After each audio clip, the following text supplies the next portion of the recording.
Let's just say that. What's up and what's going on, everyone? Welcome back to another weekly stream.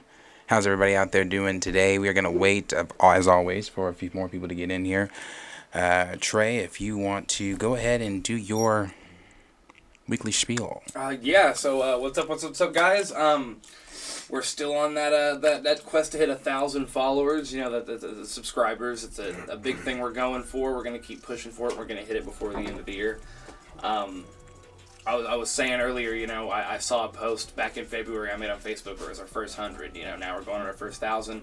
So as always, we appreciate all you guys. I see we've already got a chat going. You know, it's cool to see you guys every week. I'm really liking doing this. If you guys, you know, as we talked about last week, we do have a Streamlabs y'all can donate to. If you want to support the channel, you know, everything we get goes back into the channel, goes back into bringing you guys the good content that you're definitely, from what we see, enjoying. Yeah. Yeah. Q.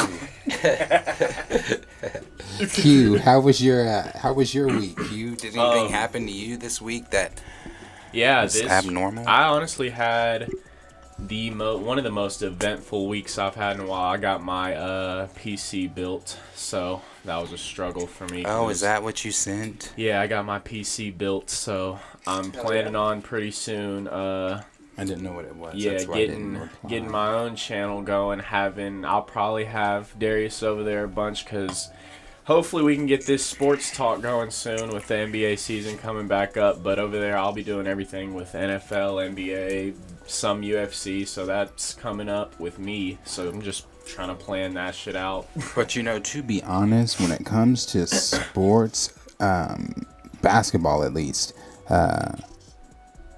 high school basketball, high school athletes are where the fuck it is at. It's only getting crazier over the years. Man, the motherfuckers are like pros now. Man. Like I remember I commented on one of I think it was Overtime's videos that they had put up of Jared McCain. It was a while ago, and people, you know, commenting some of the things that people always say about Jared. But I actually followed. I love Jared. I actually follow Jared. Not only do I follow Jared, I watch every episode of his Nick in the Cut. Mm. Dude is dope, bro. No, and off the court. I was gonna say I've watched Jared before. Like his TikTok started blowing up and everything, and everyone's like, "Who's it? He's just some dancing kid. Why is he?" I'm like, "No, bro. Like this. First off, the nigga is tough. Like that nigga can't hoop. I wanted him to commit to UCLA so bad. I'm really glad the Duke group that they got going on though. That freshman group coming in at Duke, they're gonna be nasty. But so. With everything with like from high school to NBA, college, because when that March Madness tourney hit, I'm big on that, and then everything NBA. So hopefully we can get that up soon. But that's all I've been doing all week, really, just buying all that shit, getting the PC built, fucking been dog sitting a little bit. Trey. Anything happened to you this week that was abnormal or that you want to share? Stories? I won't say abnormal. You know, it was a short work week. Shout out being a government employee. We got a 4-day weekend going on. Like I said, just prepping stuff. You know, my daughter will be here in a month. Prepping all that stuff, getting a room ready, and just chilling out. Definitely watching the channel, seeing the new cast members come on and grow. That was pretty cool. Yeah, that was pretty cool. I'm jealous I wasn't able to get on with them, but yeah. Yeah, no, I'm excited for what's coming with that. See, the week been so eventful, I forgot I even going on. Yeah, no. We have it's pretty cool. Hey, I'll definitely throw that out there. Shout out, you know, Julia. Shout out Kellen. It's nice to see you guys get on the channel. You know, as they grow with us and get more comfortable with what they're doing, we're just gonna see more growth out of them and more content for you guys. Yeah. Darius, how's your week? What you been doing? My week was okay. I mean, it was another work week. You know, I'm at work every week just constantly thinking, man, I'm ready to quit my fucking job. I'm just sick of working for people. That's my thing. That's it. Yeah. I just want to be in charge of my own life. Yeah. Like, I want to decide when I do something, not base it around like, oh, well, fuck, I got to check with my job. Or, No, I got to go to work. Yeah, I got to do this. I got to do that. Yeah, no, I feel you. And not just that. I'm trying to get back home. Shit. I want my job back at home. So I'm working my ass off to try to find something that's going to put me back at my fucking house. Yeah. I hate leaving my house. I hate seeing people every fucking day. That shit is annoying. It really is. I gotta walk in every morning. And not that I dislike our receptionist. She's so nice. So nice. But every morning. Like yesterday, or Wednesday when it was raining. It's raining outside. It looks like it's raining outside. Well, and you know, it's 7 a.m. and she's talking to me about raining, and it's clearly raining, so I'm just pouring. It's fucking pouring. I know this is literally what I did. She goes, "It looks like it's raining outside." Yeah, Tina, it's raining. No, see, I get that because where I've been elevated to right now is basically like I'm training people, right? I have my trainees. We have a guy who's supposed to be above me, who does a lot of our organizational shit, right? He's not here anymore. So I'm kind of having to... So I will walk in, and right out the gate, my boss will be like, do you know if this stuff's available to be done today? And I'm like, just walk through the fucking door. And then I'll literally turn the corner to, like, go to my locker, and I met with one of my crew members. What's the plan for today? And I'm like... Yeah, no, Dude, I just got here. I'm not a people person like that. I'm definitely not a morning person. Jesus. Not a morning person at all. But, you know. But we'll say this. One more thing for my week. Since school started back up and some of these little league stuff starting back up, I'm gonna start recruiting for my AAU teams. I am getting back. I will be back coaching this year. So I hope all of you in Oklahoma, if some of you coaches out there ever catch one of my streams, or some of you players out there ever catch some of my streams, I hope you have had fun these past 2 years, because I'm coming back with my team. Cam Newton say, I'm back. Yep, I'm back. I'm coming back. I'm coming back. I got the rings to prove it. I'm coming back. So, yeah. But we do have a lot of stuff to talk about. I might beat her too. And again, as always, you guys, as you know, we normally start this off talking to each other, letting people, you know, jump in. But as you get in, feel free to comment. We definitely address our comments, get right to them at the end of every segment. Looking wrinkly on set, bro. Damn, thanks. We look out for each other here. Yeah, so we do have a lot of news here this week. There's a lot of big news. It's a big Marvel week. Yeah. It is a very big Marvel week this week, and I want to say to everyone out there, you know, thank you guys again for tuning in and streaming with us weekly. And again, I want to acknowledge the donations from last week. We appreciate that so very much. It is going to help us get the third camera that we need in here. So we appreciate you guys on that. We appreciate everything that you guys are doing for us, and even the negative comments we get, we appreciate those too, because it is an engagement, and we appreciate the engagement. But it is a big Marvel week, so we are going to talk about how big of a Marvel week this is. There are so many wild things going on about D23, as far as rumors, as far as what's going to be happening, who's going to be announced, who's going to be on stage, what Kevin Feige is going to say, what Kevin Feige is going to do, all these different things. You know, so...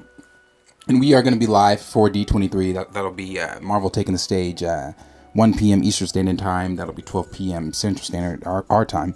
At SDCC, we saw that they laid out Phase 5 and Phase 6, but there were gaps in between there. So what I'm expecting is they're going to definitely try to fill in some of those gaps that were left out in Phase 5 and Phase 6 there. I think that's what SDCC was really for, was just more for like, okay, this is the future, but we're not, you know, this is some of the things they had to give us an Avengers something, because they needed, with all the negativity around Phase 4, they definitely needed to say something big there. So I think this is going to be more so filling in those gaps of what we're going to see, and I definitely think one of the things that we will see is Fantastic Four for sure, which we've talked about. Mm-hmm. We've talked about the Fantastic Four showing up. Be way more hype, to be honest with you. You know, Disney's now in their home pocket. This is D23. This is their show. You know, they gave a lot of stuff at Comic-Con, but at St. SDCC, but like This is Disney's home field. They're going to be pulling out some really cool shit. I think we're going to get a lot of casting. Oh, yeah. I think a lot of them will be confirmed for sure. They're going to be walking people out on stage left and right, dude. Yeah, I think so, too. I really do. Especially with, like, all the Hollywood trades last week posting or reporting about Matt Shakman. I believe Matt Shakman's going to walk out on stage. And I do believe once he walks out on stage, they're going to start naming, and here's who's going to be playing your Mr. Fantastic, and here's who's playing your Sue Storm. And we actually have some of the rumors right there. One of the rumors, there's actually a few rumors. And like I said, this discussion is going to get pretty wild here. So I have a lot of wild shit that has been talked about. That's why I'm expecting SDCC to be pretty fucking wild. But this is what they've got right here. We've got Penn Badgley possibly in talks or rumors or whatever for Reed.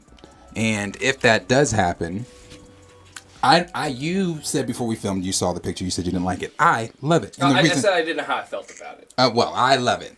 I love it. And the reason I love it is because I think Penn could deliver a good Reed.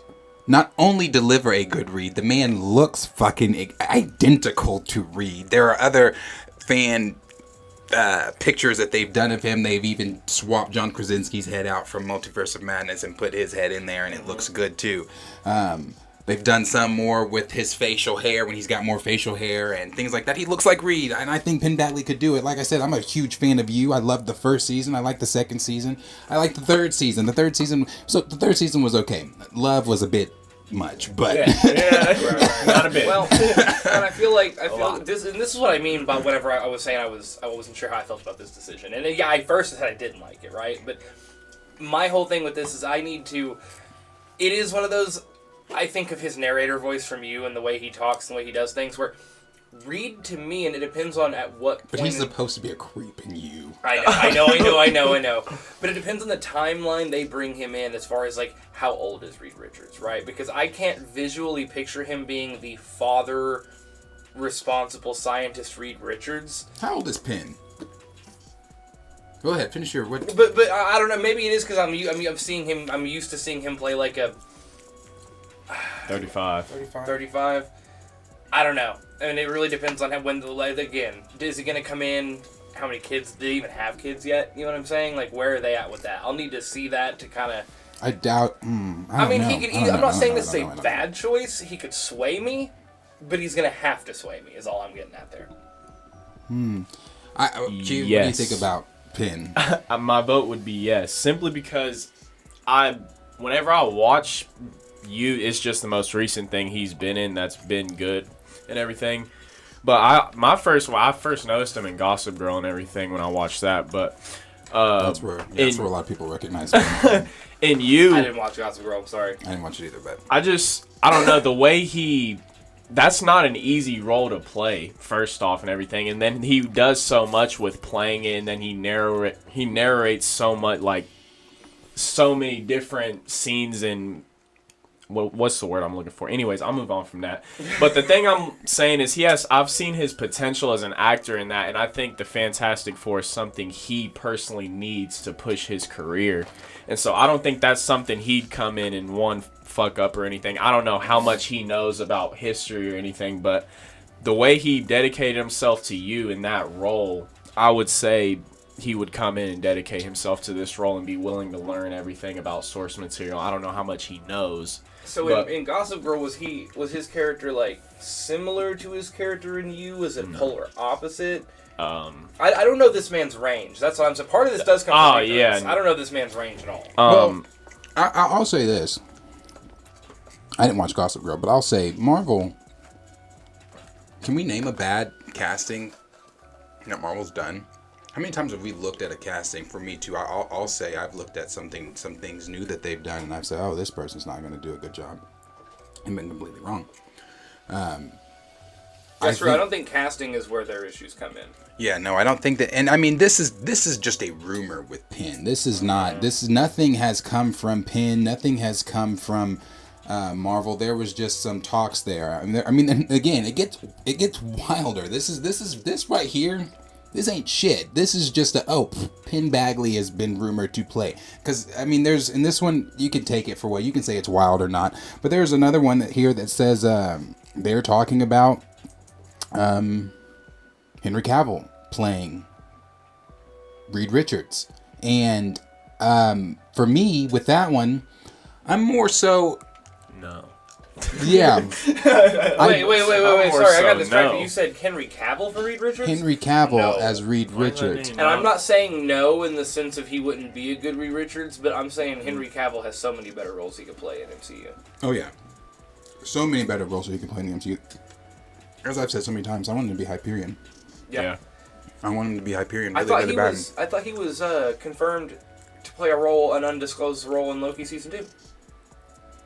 He wasn't confirmed for it. People are speculating because that he's going to be in it just because Squadron Supreme is going to be in Hyperion. Okay. And that's, the fans have casted him as Hyperion. I got you. But Great Phase, one incredible insider Great Phase, tweeted out some of the names that are in the mix over there at Marvel to potentially play Sue Storm. And that's on there. He posted on the Reddit there. But... and some of those names that are on there, there's only one that I like, and I can never pronounce her name because she's like, she plays in Lady Bird. I know that she plays in Lady Bird with Timothée Chalamet. Where's her name at? Right here. But other than that, Saoirse Ronan? Yeah.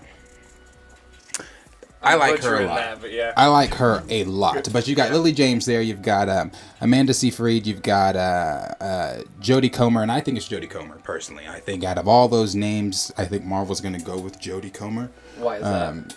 Just because this is not the first time we've seen Jodie Comer's name floating around, as in Marvel's talked to her here, Marvel's talked to her, Marvel's talked to her. You know, some of these names we've seen, Marvel probably has. But more insiders have confirmed Jodie over any other name. Yeah. So I believe that Jodie's going to be possibly the one that we see as our Sue Storm. But there it gets again. It goes a little bit further. It goes further. So, like I said, that's who I would personally, right here, want to be Sue. Oh, yeah. Okay, I know who that is. Okay. I would love for her to be Sue. Yeah. I think... put blonde. I've even seen the fan edits of her with the blonde hair. Mm-hmm. She looks great. I would love to see her as Sue. She's a great actress because I can't remember other shit that she plays in, but I love her. I like her a lot. But like I said, moving on from there was a tweet from I'm sorry, let me get that man's name.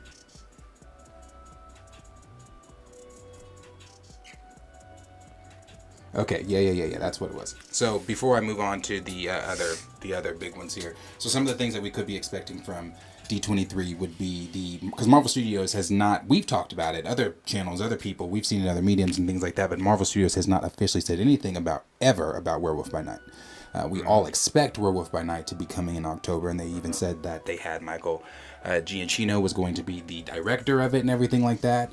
We've not heard anything about it. If we were to hear something about it, if it is actually happening, and it was not just a rumor, then could they be announcing that at D23? Do you think that we could be hearing about Werewolf by Night at D23?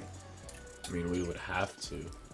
Yeah, I mean, I think if it's supposed to come out in October. That's what I'm saying. Yeah, it's that's what I was about to September. say. It's... That's what I'm saying. It's Yeah. September. Now, it's like, So I don't it- think they it's can either- just start dropping commercials, especially with She-Hulk. Not only that, Playing they right would now. have to have been in production. They would have to have been. There's no way they were in production and nobody was getting leaked pictures. Nothing was coming out about it. That's what, I mean, I'm kind of thinking that because we know what they're doing all the time. They want us to know what they're doing all the time. Mm-hmm. It drums up the hype. Marvel has a very, at this point, a methodical system on how they do this, right?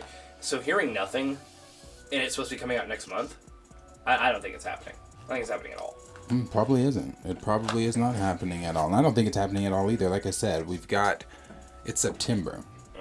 It was rumored to come out around Halloween in October. And we talked about this back When we first started. Yeah. So like I said, and everybody's always been saying, oh, it's confirmed. They've even got, Michael Giacchino confirmed to direct and everything. And he really was. Well, at least from what we heard in the rumor, because Marvel, like I said, has never officially talked about this. So I don't think that that's happening, but it is something that's floating around out there. But I think people are just not, unless people are saying, oh, it's going to happen next October.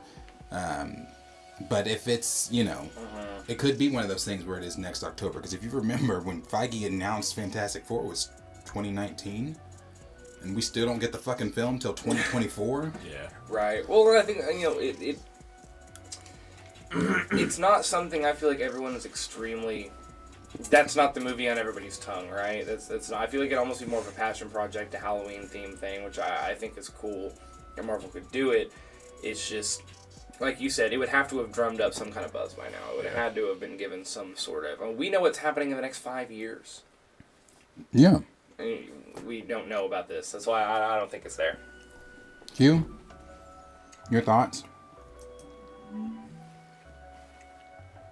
Did we just get a $50 dono? From a no-name? That is my thoughts. Nuh-uh. We'll come back to it. Hold on.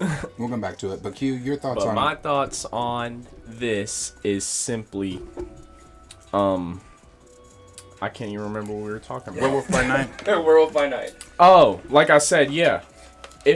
We would have to get the D23 announcement if they were doing it because it's next month. But I don't know. I just feel like the rumors were so heavy. Like you said, we really believe they had a director on it. I don't know. So I would hope they're still doing it, and maybe it is next October or something like that. But I mean, I don't want to be negative on, because that's something I do want to see on screen or anything. So I don't want to just say they're not doing it. But the chances of us getting it in a month. Right. And very unlikely. Correct me if I'm wrong. Very unlikely. Didn't the rumors of this really start spinning up around Moon Knight? Around the same time? Whenever they... It was before Moon Knight came out. I was about to say it was before. It was before Moon Knight came out? Because we were getting those before... Because I know when Moon Knight came out, that was when they were dropping the comics parallel to it. And there's ties. I thought it was around that time, which would have made sense. Yeah, it was before Moon Knight came out. And again, I'd love to see it. Don't get me wrong, but I don't think it's this Halloween. Yeah, and there's another one there too. Armor Wars. We didn't hear anything about Armor Wars at SDCC, and that was a question I had. I was like, oh, why didn't we hear anything about Armor Wars? We haven't heard anything about Armor Wars. We've not heard any rumors about Armor Wars. There's not been anything. So could Armor Wars be one that we hear details about? I'm sure. I mean, it has been announced officially by Marvel. They've talked about it. They've said things about. Don Cheadle has talked about it. Not heard anything else about it other than that. They're not urgent to get to Armor Wars. But do you think Armor Wars is going to be talked about at D23? And if so, when do you think that's coming out? I don't, simply because, I mean, it depends on how far they're going. Like, we need to see the context of Wakanda Forever and Riri Williams coming into play, right? And that'll kind of set the tone for... I don't know, there's just so much they can do. It's just weird that we're not hearing, because that's cool, like, that's stuff that gets people's attention, right? They say in Armor Wars or, like, World War Hulk or something like that, right? Like, saying those things we've talked about before are the big, known comics that people are like, oh, I want to, and, I mean, you would hear more. They would know years in advance that would be a big deal, and they'd be dropping more about it, but they're not, so I don't see... See, there's no, it just says coming soon on the Disney Plus app. Armor Wars, based on the classic Marvel Comics series, comes to Disney Plus, starring Don Cheadle as James Rhodes, aka War Machine, who must face what happens when Tony Stark's tech falls into the wrong hands. Coming soon. I mean, like I said, it's on the timeline. They've talked about it. They put it on the... I was surprised when they didn't say anything about SDC. Just because it's not one of the bigger projects. It's something they could have definitely thrown at SDCC and just gave us, like... I think it's weird when you put it like that. Like they're even putting it as not one of the bigger projects, because I've heard multiple people, like day-to-day people, being like, it'd be cool to see Armor Wars.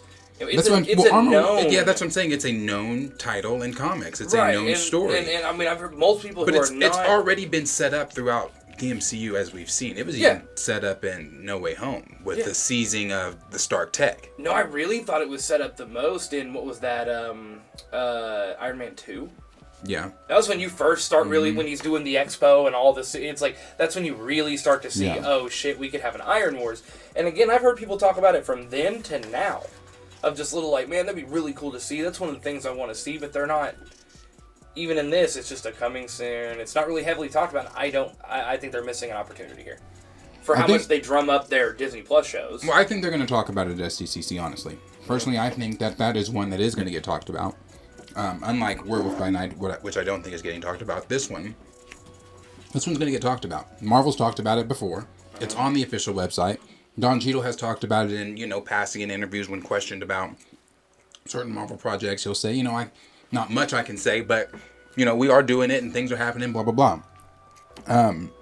I personally would love to see Armor Wars. I think, I don't know. Don Cheadle might be on his way out as War Machine, but I'm interested to see Armor Wars. So that's another one that's on the list there. But another thing that's on the list there that could be possibly being shown is the Wonder Man series, and we've talked about that before. And Marvel has even made it more official with Ben Kingsley being cast in the role of Trevor Slattery again, going to be in Wonder Man, and that makes perfect sense because if you know Simon's backstory, he is from a Hollywood. He's a Hollywood stuntman, so he's trying to break into Hollywood. Ben Kingsley's character Trevor Slattery is in Hollywood. He's an actor, so that makes sense. I think seeing him back in the MCU is gonna be fun too because I like the part that he had in Shang-Chi. Right. And All Hail the King and all that. And he was dope when we thought he was the real Mandarin in Iron Man 2. It was dope. It was dope seeing the messages he was sending to Tony and like, you will never find me. You can, it was it was cool.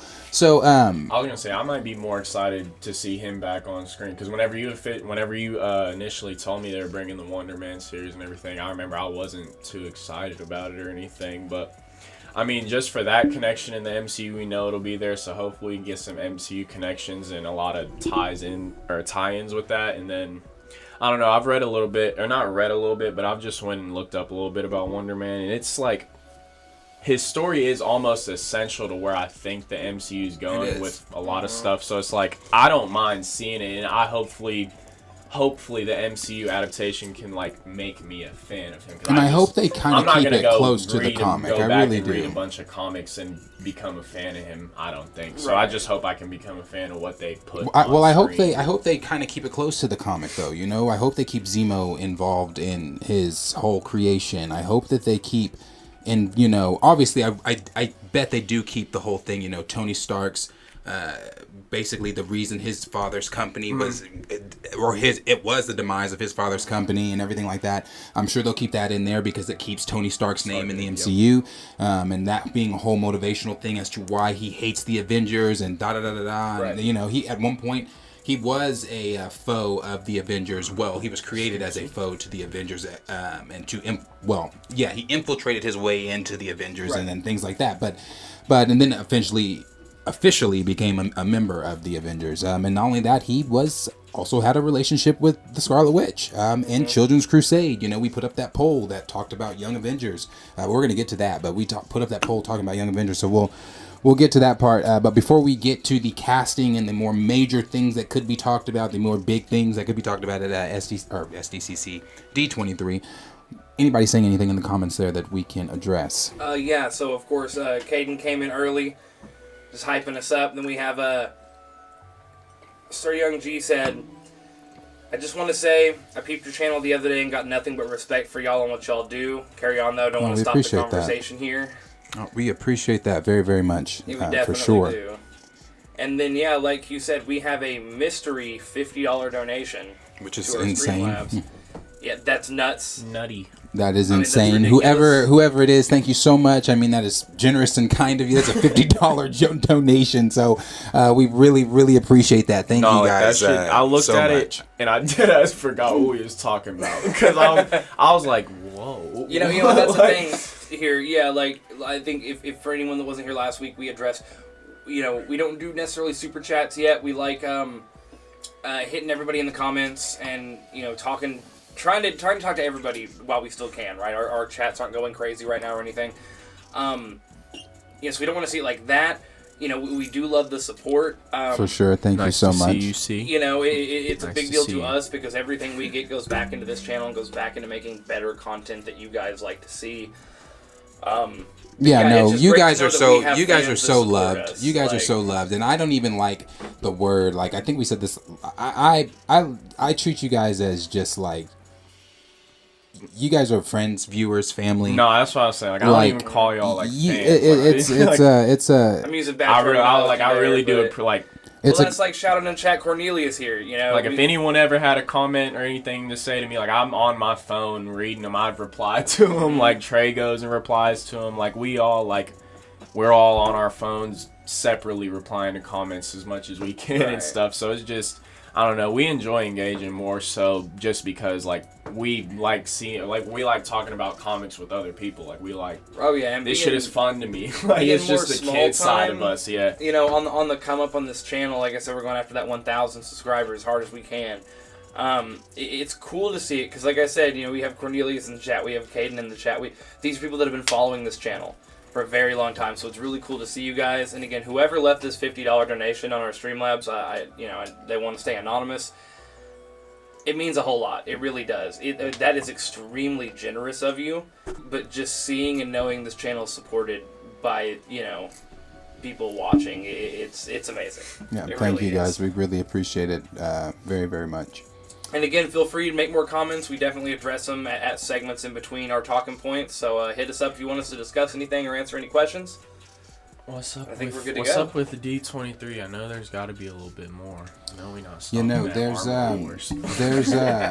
They've got some big news here. So some of the big news that we've got going on here is so we've even talked about this when we had a video that we talked about this in the last week's live stream, and we put the clip of that video up.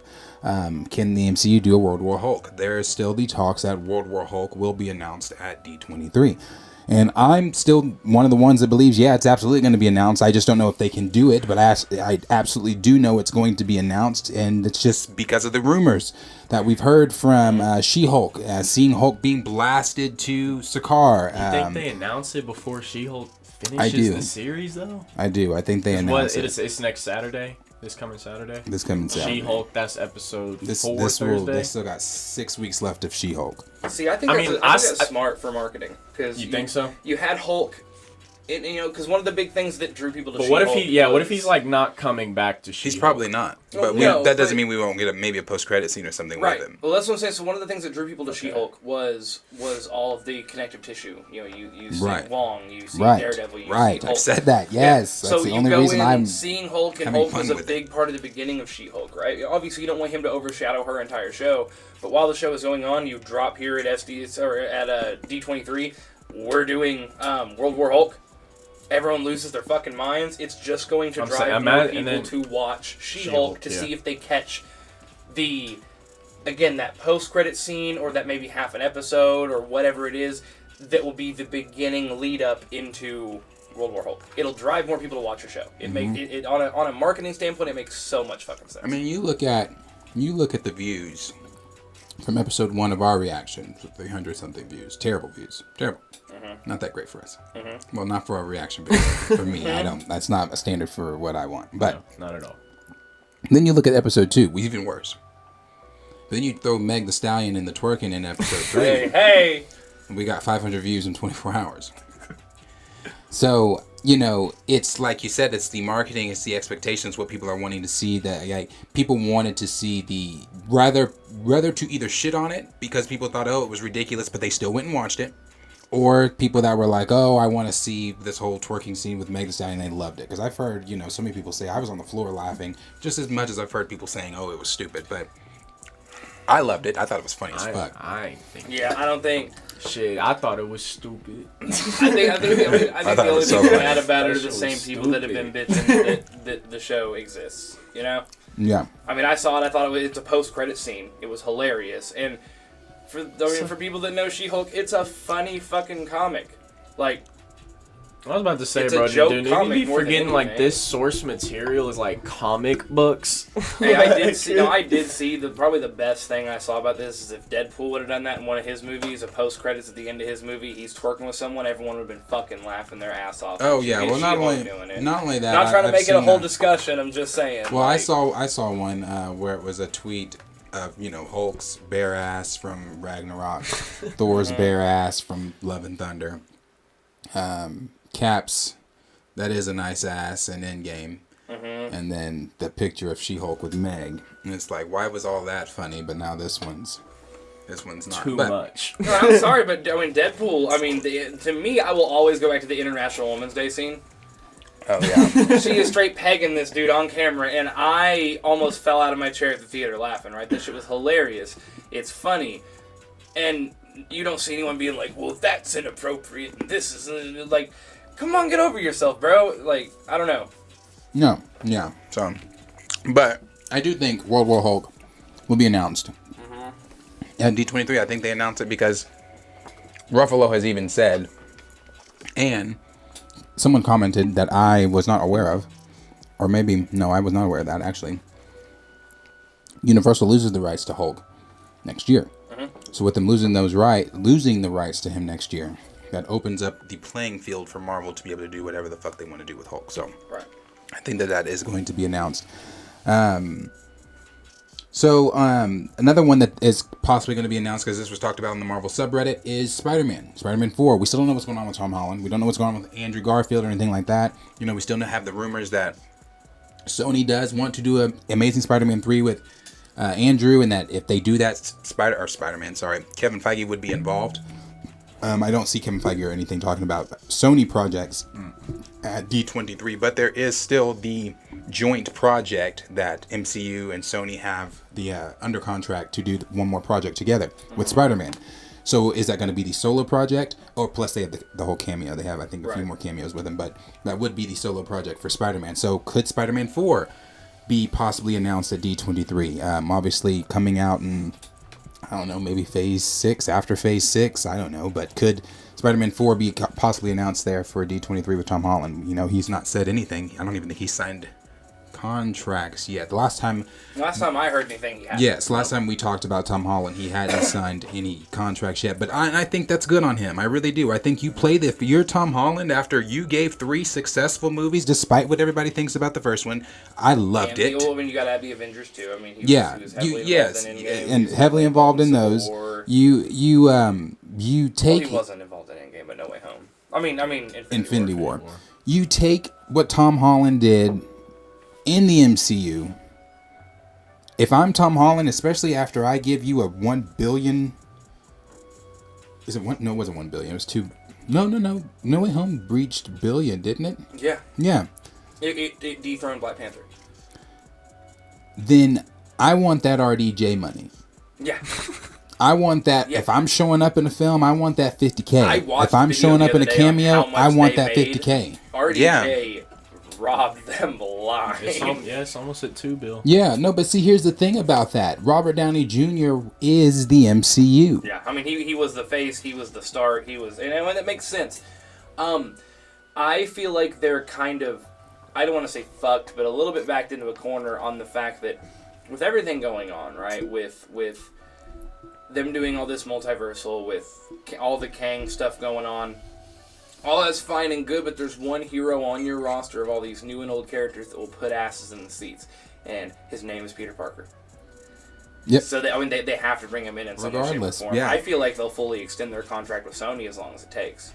Oh, I fully expect that to be done. I'll also argue that with the way No Way Home left off, Peter's it's going to be on the streets, right? It's going to be pizza delivery boy on the side trying to pay rent level Spider. It's the Spider-Man we all want to see, right? Mm-hmm. It really and truly it is.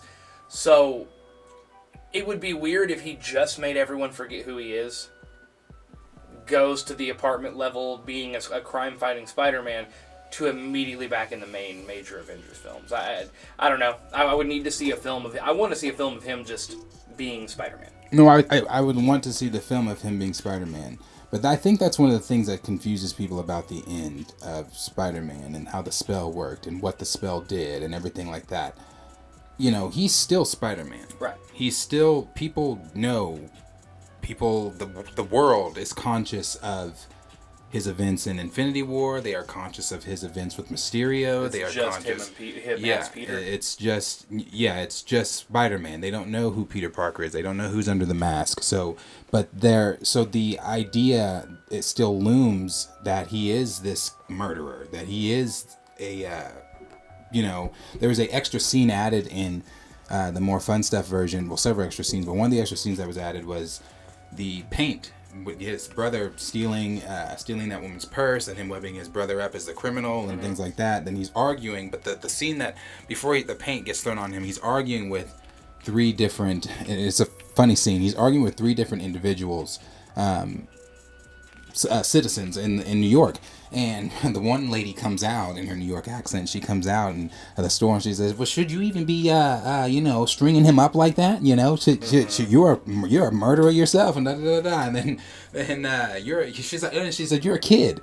And then one of the guys goes, it doesn't matter if he's a kid. There's another citizen, and then she goes, "What do you mean it doesn't matter if he's a kid?" Then another citizen goes, "Well, he can't rent a car." and then they're just going back and forth. And then she goes, "Well, how do you guys know he's not with this guy? How do you know they're not in cahoots? How do you know that Then Spider-Man's like, "Why would I be in cahoots with this guy?" She's like, "I don't even know this guy." She's like, "But how do we know you don't know this guy?" And so then the guy comes up and throws the paint on him and is like, Mysterio was right and blah blah blah blah blah. So it still looked like Matt Murdock said in the film, the court of public opinion is still out there. So he may still be Spider-Man, and nobody knows that he is Peter Parker anymore. But Spider-Man still has a shit ton to deal with within his own neighborhood. So I think that is where they will focus on Spider-Man 4, is the shit that he's got to deal with. Still got to deal with the spell. He's got to deal with the fact that he is alone. He has no friends. He has no one he can go to. Aunt May's gone. He doesn't know his parents. We don't know if Uncle Ben exists. Well, we know he exists in the MCU. We don't know where the fuck he is in the MCU. They've never alluded that he's dead or alive. They've just alluded to the initials. So we don't know anything about it. You know what he can do, right? What's that? He can get pictures of Spider-Man. Well, he's gonna. He can start that phase, man. I'm sure he will start that. But we're just gonna see him still dealing with the events from No Way Home. I'm sure. Of course. Just because and MJ will be back. I don't think we're not gonna see Zendaya as MJ anymore or anything like that. I think she will be back. But there's a lot that they could dive into with the Spider-Man 4. Especially with now us having Vincent D'Onofrio's Kingpin in the MCU and the rumors of him running for mayor in what did I say it was? I think it was the Echo. Was it Echo? Mm-hmm. Him running for mayor in Echo, and if the rumors is true and he does become mayor Kingpin or mayor whatever, imagine what that does to Spider-Man. You're already hated by half of New York because they, accuse you of murdering Mysterio. But then let's say Kingpin is shady, but he's also the mayor, but people love him as mayor. Let's say the public love him, and Spider-Man does something to hurt him. Well, then you got more people hating you as your friend. And I love that Spider-Man. Too, because it's a street level thing as well. Of what does that do to Daredevil? Right. That's one thing I like. If in Echo he becomes the mayor, that affects Spider-Man, that affects Daredevil. It causes a ripple effect that affects other heroes unrelated to the series entirely. Mm-hmm. And that is what I like about the MCU. It's like, oh shit. Yeah. Because now Kingpin can be doing a lot of illegal deals, and his men can be pushing a lot. And that's what I'm saying. As mayor, he's untouchable. Well, I don't want to say he's untouchable because you look at Cuomo in New York, or you look at his brother that just got fired from CNN. At one point during the pandemic, the Cuomo brothers were like I know I was personally, every time they were on CNN, I was like glued to what either one of them were saying. I still like the one that got fired from CNN, but I don't want to say he's untouchable because the mayor's not just untouchable, but he is in a more untouchable status than he just is as Kingpin, the businessman. Yeah. Well, and you definitely are at that point in the vigilante status of like the police defend the mayor. Right. If they don't think he's doing anything wrong, they're defending him. You are actively now fighting police. You are, excuse me, in the eyes of the press, the populace, the bad guy. Like, and see, we haven't seen our 616 Tom Holland Spider-Man deal with the police department who hate Spider-Man. You know, who think that he's trying to do their jobs and things like that. You can throw that in there, you know.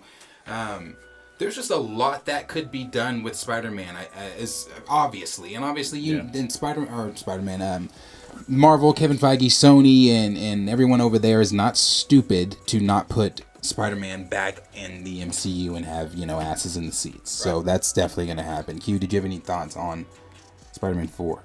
Not really. I was listening to all that, and I'm really just excited to see where they do go with it, because I've been knowing that, I mean, everyone knows Spider-Man is Marvel's most prized possession, and so, I mean, there's just endless routes they could go with, like, Spider-Man 4, we could have hundreds of different theory discussions on it. And, on and on and on. And only one of them, none of them could be right. Only one storyline is going to be true and everything. So it's just. I mean, But one thing I am interested to see is how the Echo and even how Kingpin and Daredevil series can affect it. Just because all those storylines are supposed to take place in New York City and everything. Right. So I'm just excited to see how they connect the storylines within the city and start differentiating like the threats, like the city level, the street level threats, and then the cosmic, and then just everything between that, because they're starting to do like I said last time we streamed everything, like stuff at the same time, like all this is going on simultaneously and everything. So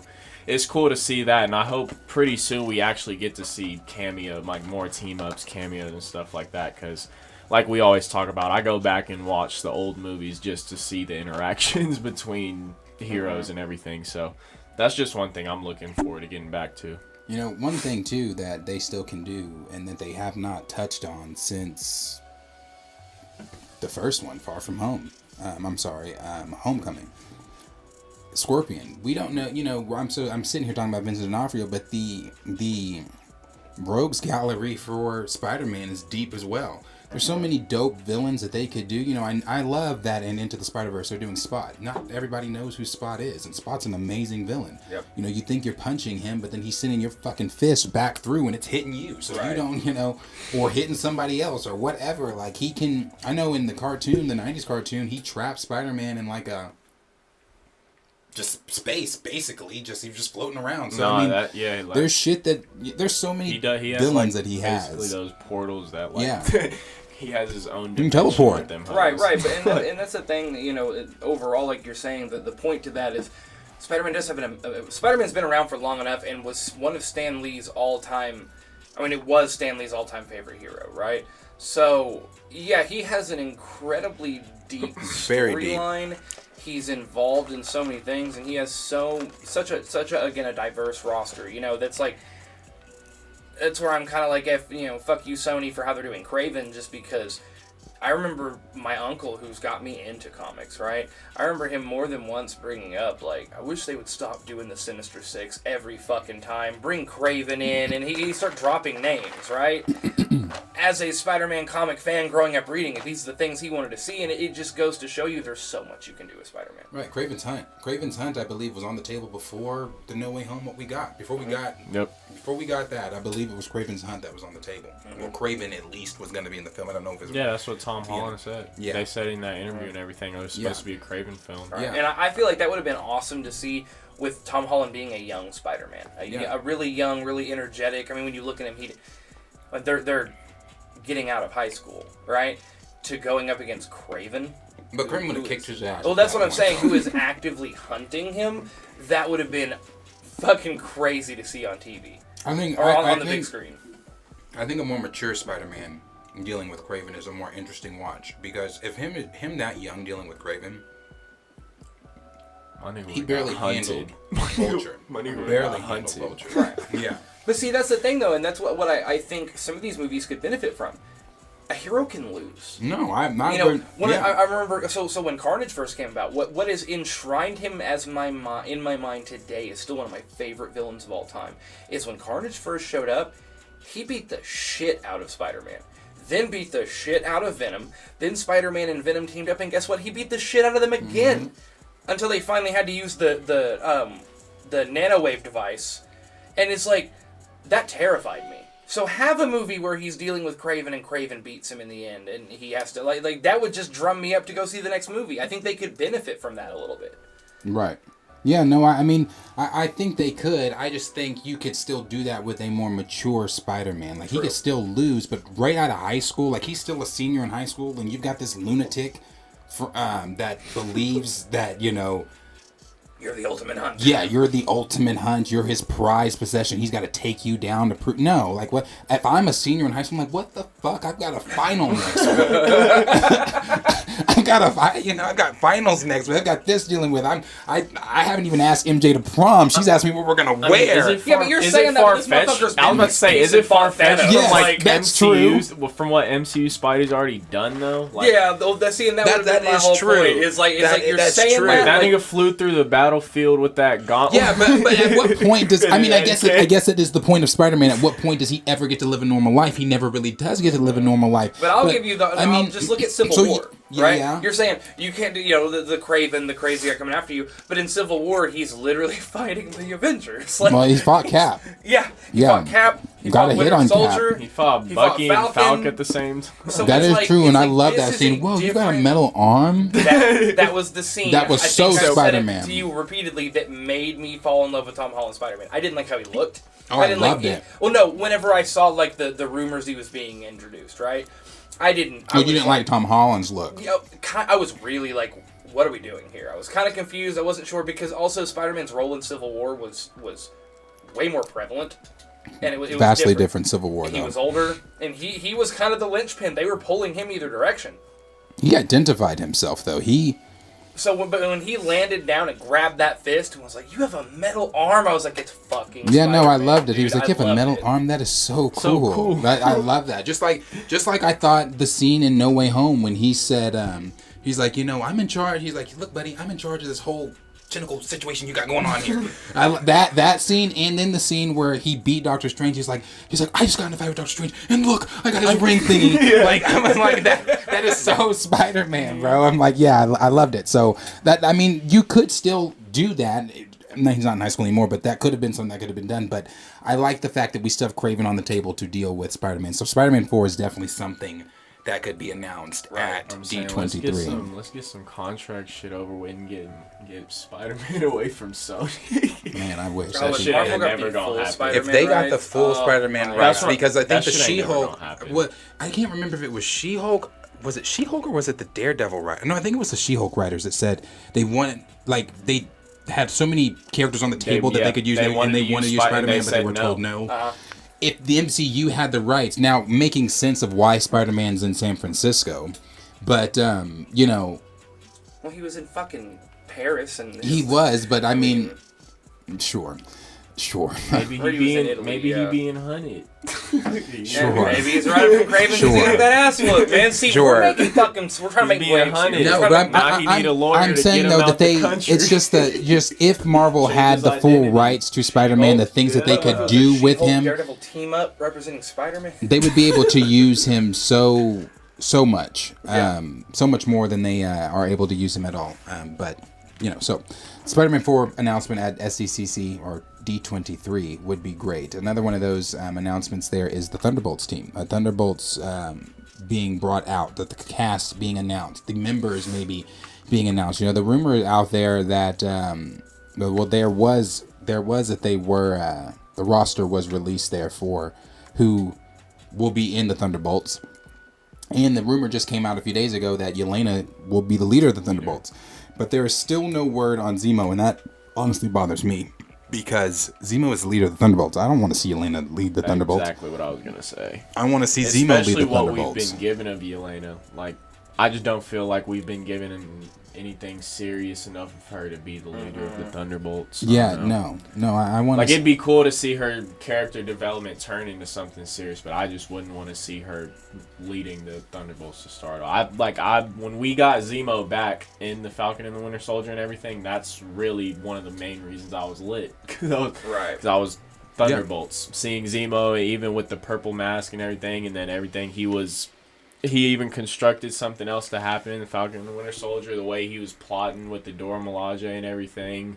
he really constructed that fight with like U.S. Agent, the Dora Milaje, and everything. Then he just left. Yeah, deuces, and so, bounced. Yeah, and just left. And so that's one of the main reasons I was honestly excited for the Thunderbolts and everything, was to see Zemo lead, because he's been established in the MCU. Is like his character development has been very well. So especially when they gave him the comic accurate mask in Winter Soldier, I loved that. I love that scene.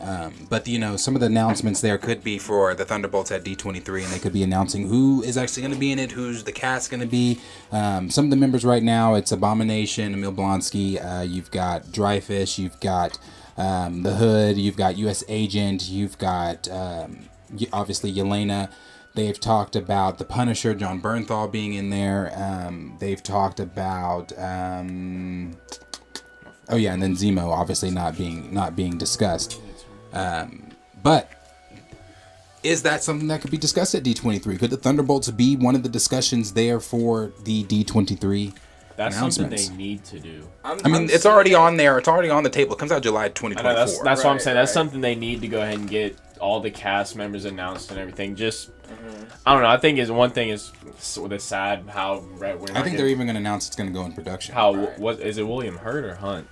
That passed and everything. So we're not getting Red Hulk, because they said they're not recasting him and everything. So I think they just need to go ahead and let us see what we are officially getting and everything. So right, and I think they're definitely leading in this direction, right? You even seen with Abomination's most recent discussion in She-Hulk, where he's talking about how he was going to be the Captain America, and he was going to be like. This is his second chance. Yeah, humanizing him and making him why would they care so much to go down that path that wasn't going to lead to something later? Well, he clearly is. He's obviously going back to jail. Right. Well, but also you've seen him, we saw him in Shang-Chi. We're seeing him now. You're seeing him more and more, and there's a reason you're seeing him more and more. They're going to use him, as they should. Abomination's fucking dope. Yeah, and Taskmaster's ass. Yeah. Not shitting on Taskmaster, but I'm shitting on the MCU's Taskmaster. I'm definitely not shitting on Taskmaster. I said definitely not shitting on Taskmaster. Do you believe that the MCU could introduce 616 Norman Osborn? Norman plays a huge part in Thunderbolts. SDCC? At D23? I don't think so. Not at D23. I don't see that. I don't see that happening at D23. But I could see him doing it. I could see that role being filled by somebody else too. It kind of depends on. It could be filled by someone else. I think that really. I guess I'd have to see exactly what their adaptation of Secret Invasion is going to be, because maybe they don't use Norman. I don't know. That's weird. But maybe they don't use Norman. I don't know who you put in that place. But there are the rumors that what's his name from? I forget the actor's name. Christopher something. The guy that plays. You remember the Beavis to Butthead? Lord, Leave It to Beaver movie. Yeah. The movie. The dad. Yeah. From that. He's rumored to be playing Norman Osborn in the MCU. I don't know how true it is. I know he is in Secret Invasion. The character he's playing is rumored to be Norman. But either way, Thunderbolts is something that could be announced at D23, and we do know that it's already happening. They've announced it at SDCC, coming out July 2024. So I believe if it is going to come out July 2024, they do announce it at D23.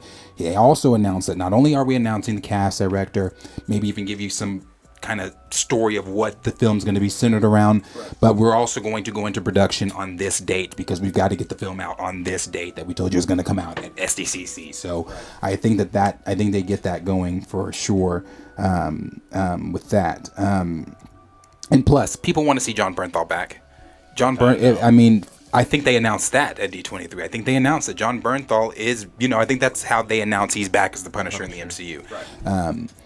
Then they I don't know if they announce any solo Punisher stuff, but I think that we get him announced as casting, and the first time we see him in the MCU is going to be in the Thunderbolts, and then maybe some stuff in the new Daredevil series as well.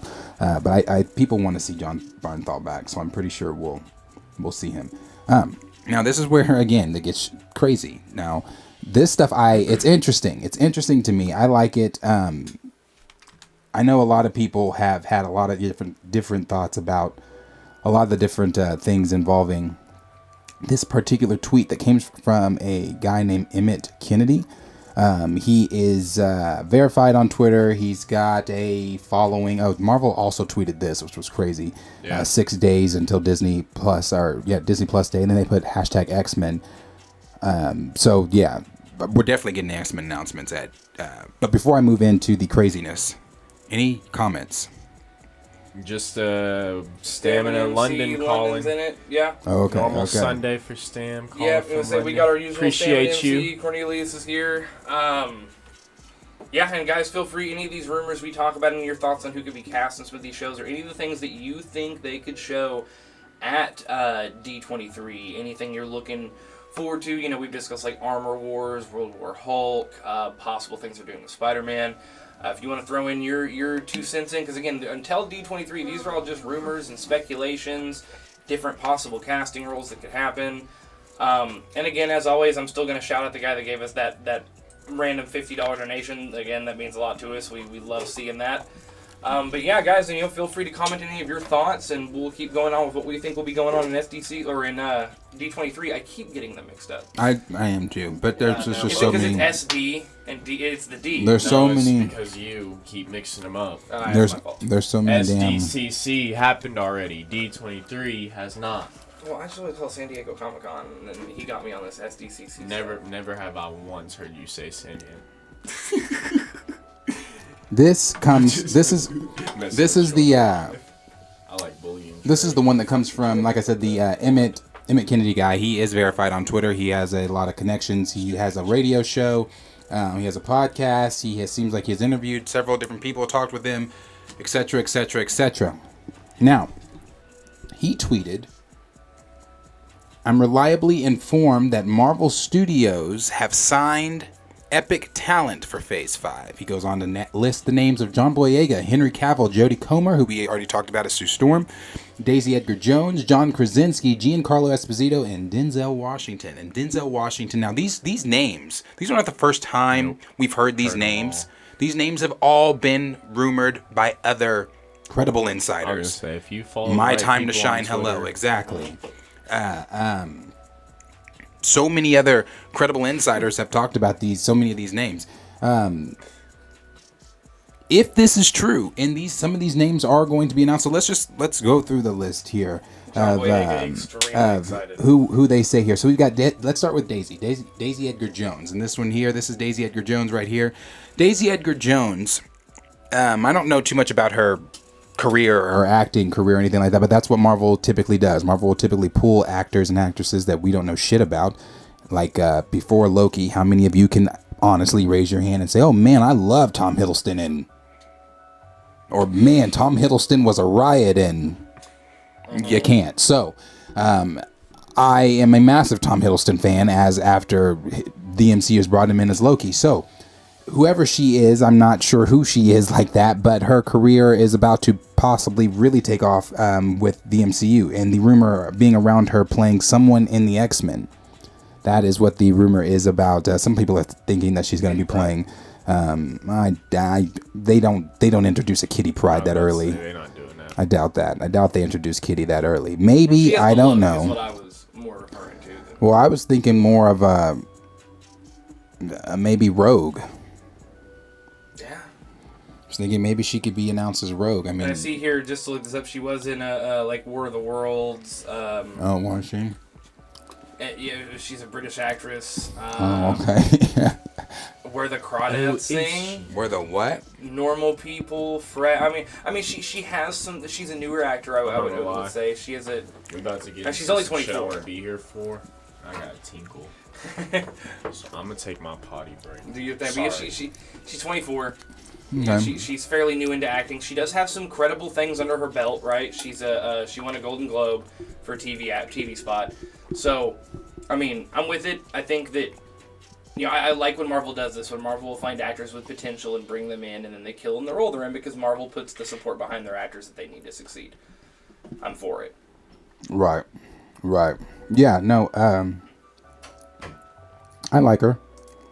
I like her look as Rogue. If the X-Men rumor is true, I like her look as Rogue. I'm not sure exactly.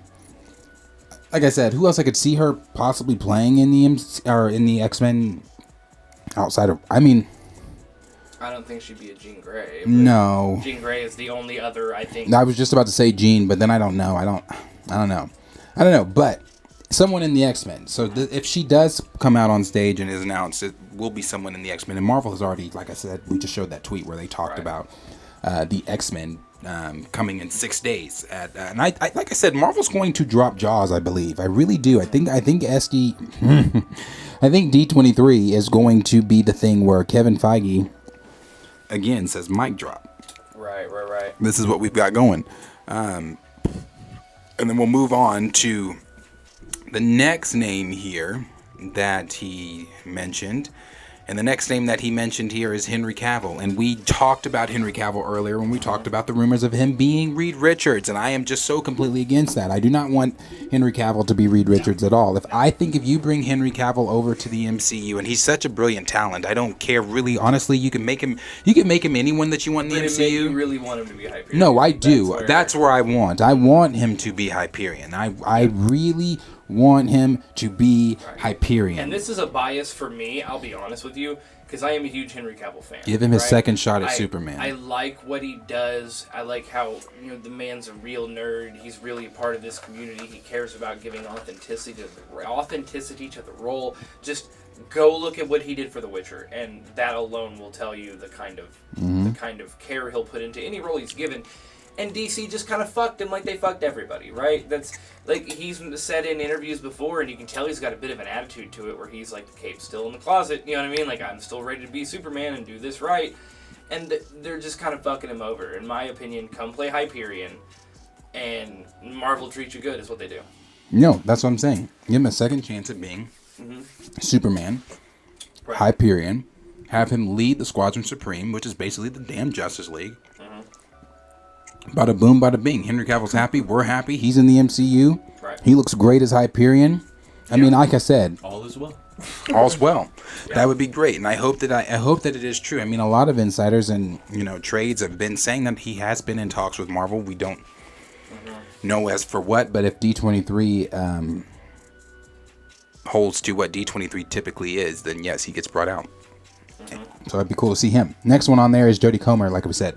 Sue. She'll be Sue. This is not the only person that has said that. This is like the 6th, 7th person I've seen collaborate saying that, yeah, Jodie Comer is more than likely going to be our Sue Storm. And Sue is a character I definitely want to know. I want to see how they portray her in the MCU, because Sue is a very, very rich character, and they did quite a bit with her because she's not just some silent wife of the world's smartest man. No, she's definitely not silent. And so I kind of want to see how well they portray her character, what they kind of lead in with and do. And Loki, I'll be honest with you, the biggest thing I'm excited to deal with is her having to deal with what's his name? Villain in the first mutant. Villain in Wakanda Forever. Namor. I want to see her interactions with Namor so bad. Yeah. I think Sue being brought in, or not just Sue, the entire first family being brought in. Casting for me, as I've said, it just has to be. I need it to be right. I really do. I need it to be right. I'm not sure what they do with.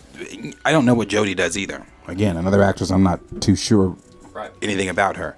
But it collaborates with a lot of other insiders, so that's possible for Jodie Comer. The next one on that list there is John Krasinski. Now, I think they bring John Krasinski on.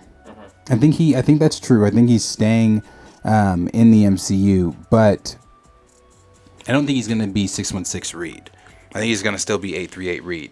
I think that there's going to be some type of way. I mean, you have to remember, Mordo is still alive. They do have the Time Stone. Something could happen to where, he has reversed time, done something to where the events never happened. I don't know. But I don't think that he's dead. And I also don't think that he's going to be the 616 Reed. Now, if you would have asked me before Multiverse of Madness started, I wanted him to be really bad, our Reed Richards. after seeing him as Reed, I don't think he did a bad job at all. I thought he did, for the limited time he was on screen, I thought he did a good job. But I don't have to have him as our Reed. I don't have to, especially after seeing some of these other, Pin. I'm kind of sold on that one. Right. But I don't have to have him as Reed or anything like that. I don't know. It's weird because anytime they've done the multiversal things, they cast it differently, right? That's kind of the growing trend. I mean, is anytime there is a different. Look at all the Lokis. They could have CGI'd another Tom Hiddleston, but they didn't. It was every one of them looks different. That's been the growing trend. Why would you change that? And I also feel like it. I don't know. It's just a weird introduction. If he's going to be Reed and he dies just like that, right. And he's back as our Reed, it doesn't fit for me. In certain instances, they've established that in the MCU, the multiverse, some people will look just alike, some people will look differently. I mean, that's why you got the Spider-Mans, but that's why you got all the Doctor Strange looking the same. The Wandas are the same. That is actually the Stranges are the same. Yeah, the Stranges are the same, and we even saw another Loki, but it was just a frost giant version of him, but it was Tom Hiddleston's likeness. Mordo. But Mordo was the same. Man, I missed. Yeah, but not only that, also. We have to remember we are moving toward Kang Dynasty. We are moving towards Secret Wars. We are That's the Council of Reeds is going to be. Yeah. Reed plays Reed Richards ain't a big deal. Reed plays a major role in Kang Wars. Plays a major role in Secret Wars. I think that they are going to adapt somewhere in here. Time Runs Out. Time Runs Out has to be adapted. Somewhere in all this. So I think that they're going to do some adaptation of Time Runs Out, and Reed's role in that is huge as well. And let's just be quite clear about what the Fantastic Four is. You've mentioned it's Marvel's first family, right? And that they're legacy characters. But, I'm going to be completely... To fully solidify why they need to be in the MCU and their importance and all of these things, Human Torch was Marvel's first superhero. Right. Marvel's first hero ever. You go from that to so many characters got introduced through the Fantastic Four. Black Panther was introduced through the Fantastic Four. They are a staple into what that you don't have a Marvel without the Fantastic Four. No, you don't. And that's why I've been so adamant about this film. Right, and that's why even whenever I talk about my nervousness and trepidation to the film, I'm like, but they have to be in the MCU. You have to get them in because everything plays off of the Fantastic Four. Mm-hmm. Everything does, and so that's where the importance, especially leading into Kang. I'm sure there's plenty of people that are like, "Oh, I don't give a shit about the Fantastic Four," and that's fine. You don't have to, but look at Marvel's arguably best villain, Doctor Doom. Where did he come from? The Fantastic Four. It all goes back. I think we get Victor announced too. About who's going to be playing Victor. Because if the post-credit scene does happen in Wakanda Forever and it does involve Doctor Doom. We'll see him first-handedly there. Right. But also, not only that, Reed is one of the smartest minds, if not the smartest mind, in Marvel. Yep. And having more than one Reed, having that council of Reeds and seeing the different dichotomies of how every one of them is different. Right. They are alike in ways, but they are very different. Our Reed is one of the only Reeds that didn't decide to just leave his family and... because again, our heroes are supposed to be the best of them. All the other Reeds decided, I'm going to embark on whatever intellectual journey and leave my family. And our Reed was like, I can't do that. I do want the knowledge and things like that, but I also want my family. So I think that's what is super important, having that in the MCU and having. So I don't think that he is going to be our 616, but I do think that he is still involved in the MCU for sure. Right. While we're in the middle of this list, we hit a couple comments real fast. So Raymond 2000, shout out Raymond 2000 for being here. He said John Krasinski as Reed Richards makes sense. In Doctor Strange 2 promotion after the movie came out, and even in the making of, they kind of hid him a bit compared to the others in the Illuminati. And like we were just saying, I can see where it does make sense. John Krasinski being this lead guy, he's a good face for the role. He wants to do the role. But I could also see it going to, the other actor we mentioned, or... Penn, yeah, or it can go... it can go multiple directions. I don't think they're done with John, though, especially how much he wants to be in the MCU. They'll find a role for him that fits well. And Jay Wolf just said peace to everybody. And shout out Jay Wolf. Welcome. Thanks for watching us. We appreciate it. Definitely appreciate it. And we appreciate the follow on TikTok, too. I saw that from you. Appreciate that, brother. And then... Raymond 2000 said, I don't want Denzel Washington as Blue Marvel. Maybe as Xavier and Magneto. Now I have seen. We'll get on because we're gonna get to right. Denzel. Right. We will get to that. I just want to make it a point that Raymond 2000's in the chat. We appreciate you. We appreciate everybody commenting, everybody watching right now. We appreciate our donations on Streamlabs. Y'all are fucking awesome. This is really cool to be able to do this. Yeah, no, we appreciate it. So the next name here that we have got is coming from same list there, and it's going to be Giancarlo, and we know Giancarlo is going to be in the MCU. I'm excited for that one. I really am. I'm excited for him to. If you go back, remember when we talked about this the first time? We watched the video of him at whatever con he was at. And he was talking about Doctor Doom, talking about Magneto, talking about Professor X. He said, I'm going to put it out there that it is Professor X. But before he even said any of that, he gave some type of speech, inspiring speech to the audience. Bro, I'm telling you right then and there, I don't give a fuck. I said this when I watched it. He was in character. He was Charles in that moment. Yeah. That was so the things he was saying inspiring. He's like, we are the. I don't know. You just got to go back and watch it, and you will see he's Charles. Yeah, he's Charles. Well, and I've thought about that a little bit more whenever we talked about Giancarlo Esposito and everyone was talking about race swapping and things like that. And I have something to say on that, but go ahead. But one thing that I really thought was cool is so Magneto's character being Jewish, right, coming from the Holocaust, right, into what he becomes for mutants, right? It is interesting, but I've always thought, or I've recently thought, if you did have a person of color playing a Charles, right, coming from someone that was also persecuted against, right, that comes to a different understanding, a different outlook than to juxtapose Magneto, right? Because it's kind of their big battle where Charles understands where Magneto's coming from, but he completely disagrees at the means at which he goes about doing what he's doing, right? So I honestly thought that would be a really cool way to really put it out there. No, I mean of Giancarlo being like, you think I don't know what you go through? Like, you think I don't really? Right. Me? I think it would be good. And I think that it would not only on a complex level get into that juxtaposition, but also on a very visual level where you can see it. You know what I'm saying?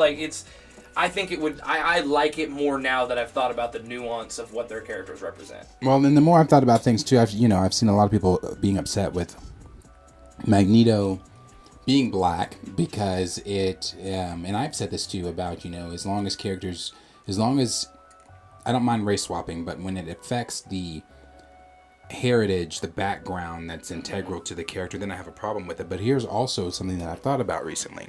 You have to understand, we are in the Marvel 616 universe within the Marvel multiverse.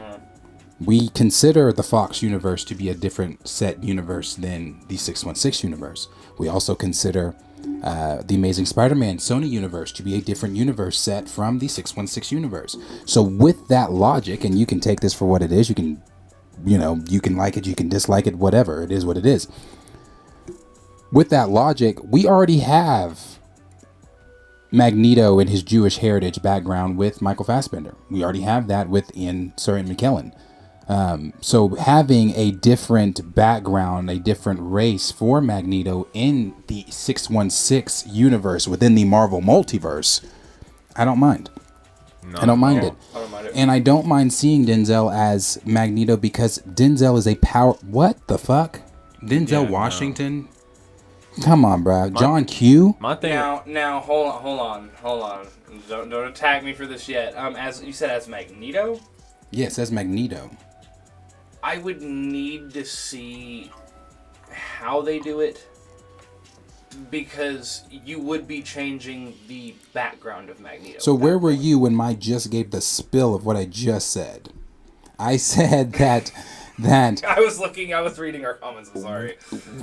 We are in the Marvel 616 universe within the Marvel multiverse. So with that logic, with us looking at the Fox universe as its own separate universe, we look at Andrew Garfield's Sony universe as its own set universe. So when Tom Hardy got brought into the MCU, and then when Michael Keaton's character of the Vulture got brought into the Sony universe, those are two separate universes. Right. So with that logic, we already have our Magneto with his Jewish heritage background. In Michael Fassbender. We have it in Sir Ian McKellen. So having a different background for Magneto, having him being race swapped in a different universe, I don't care about. Well, no, I got that. But what I mean is, when I'm saying you would be changing the entire backstory of Magneto, what I'm getting at is I would need to know what you're going to go with to make his argument, his motivations as compelling as they are. I would need to see what they do with the character. That's the whole point. Again, not against race swapping as it is. It's just like, okay, so you're taking away the Jewish heritage story that motivates him to be how he is.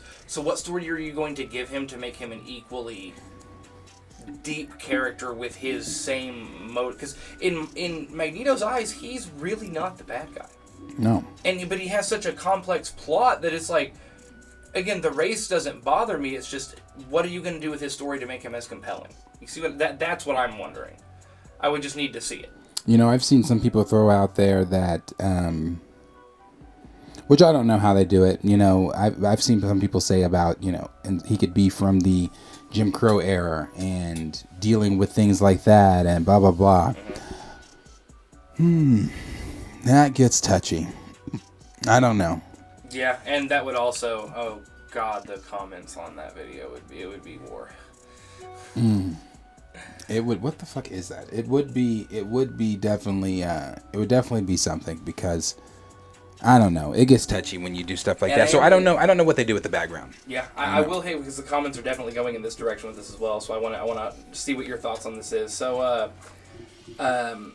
first of all, Joan 2 D23 is the Saturday. 9th. Yeah, it's Saturday. Saturday, 1 p.m. We'll be streaming here at 12 p.m. Central Standard Time. So we will be streaming for not just Marvel. We'll be streaming for Star Wars Panel 2. We'll be streaming for that too. But we'll be going through it. And then let's see here. So J Wolf said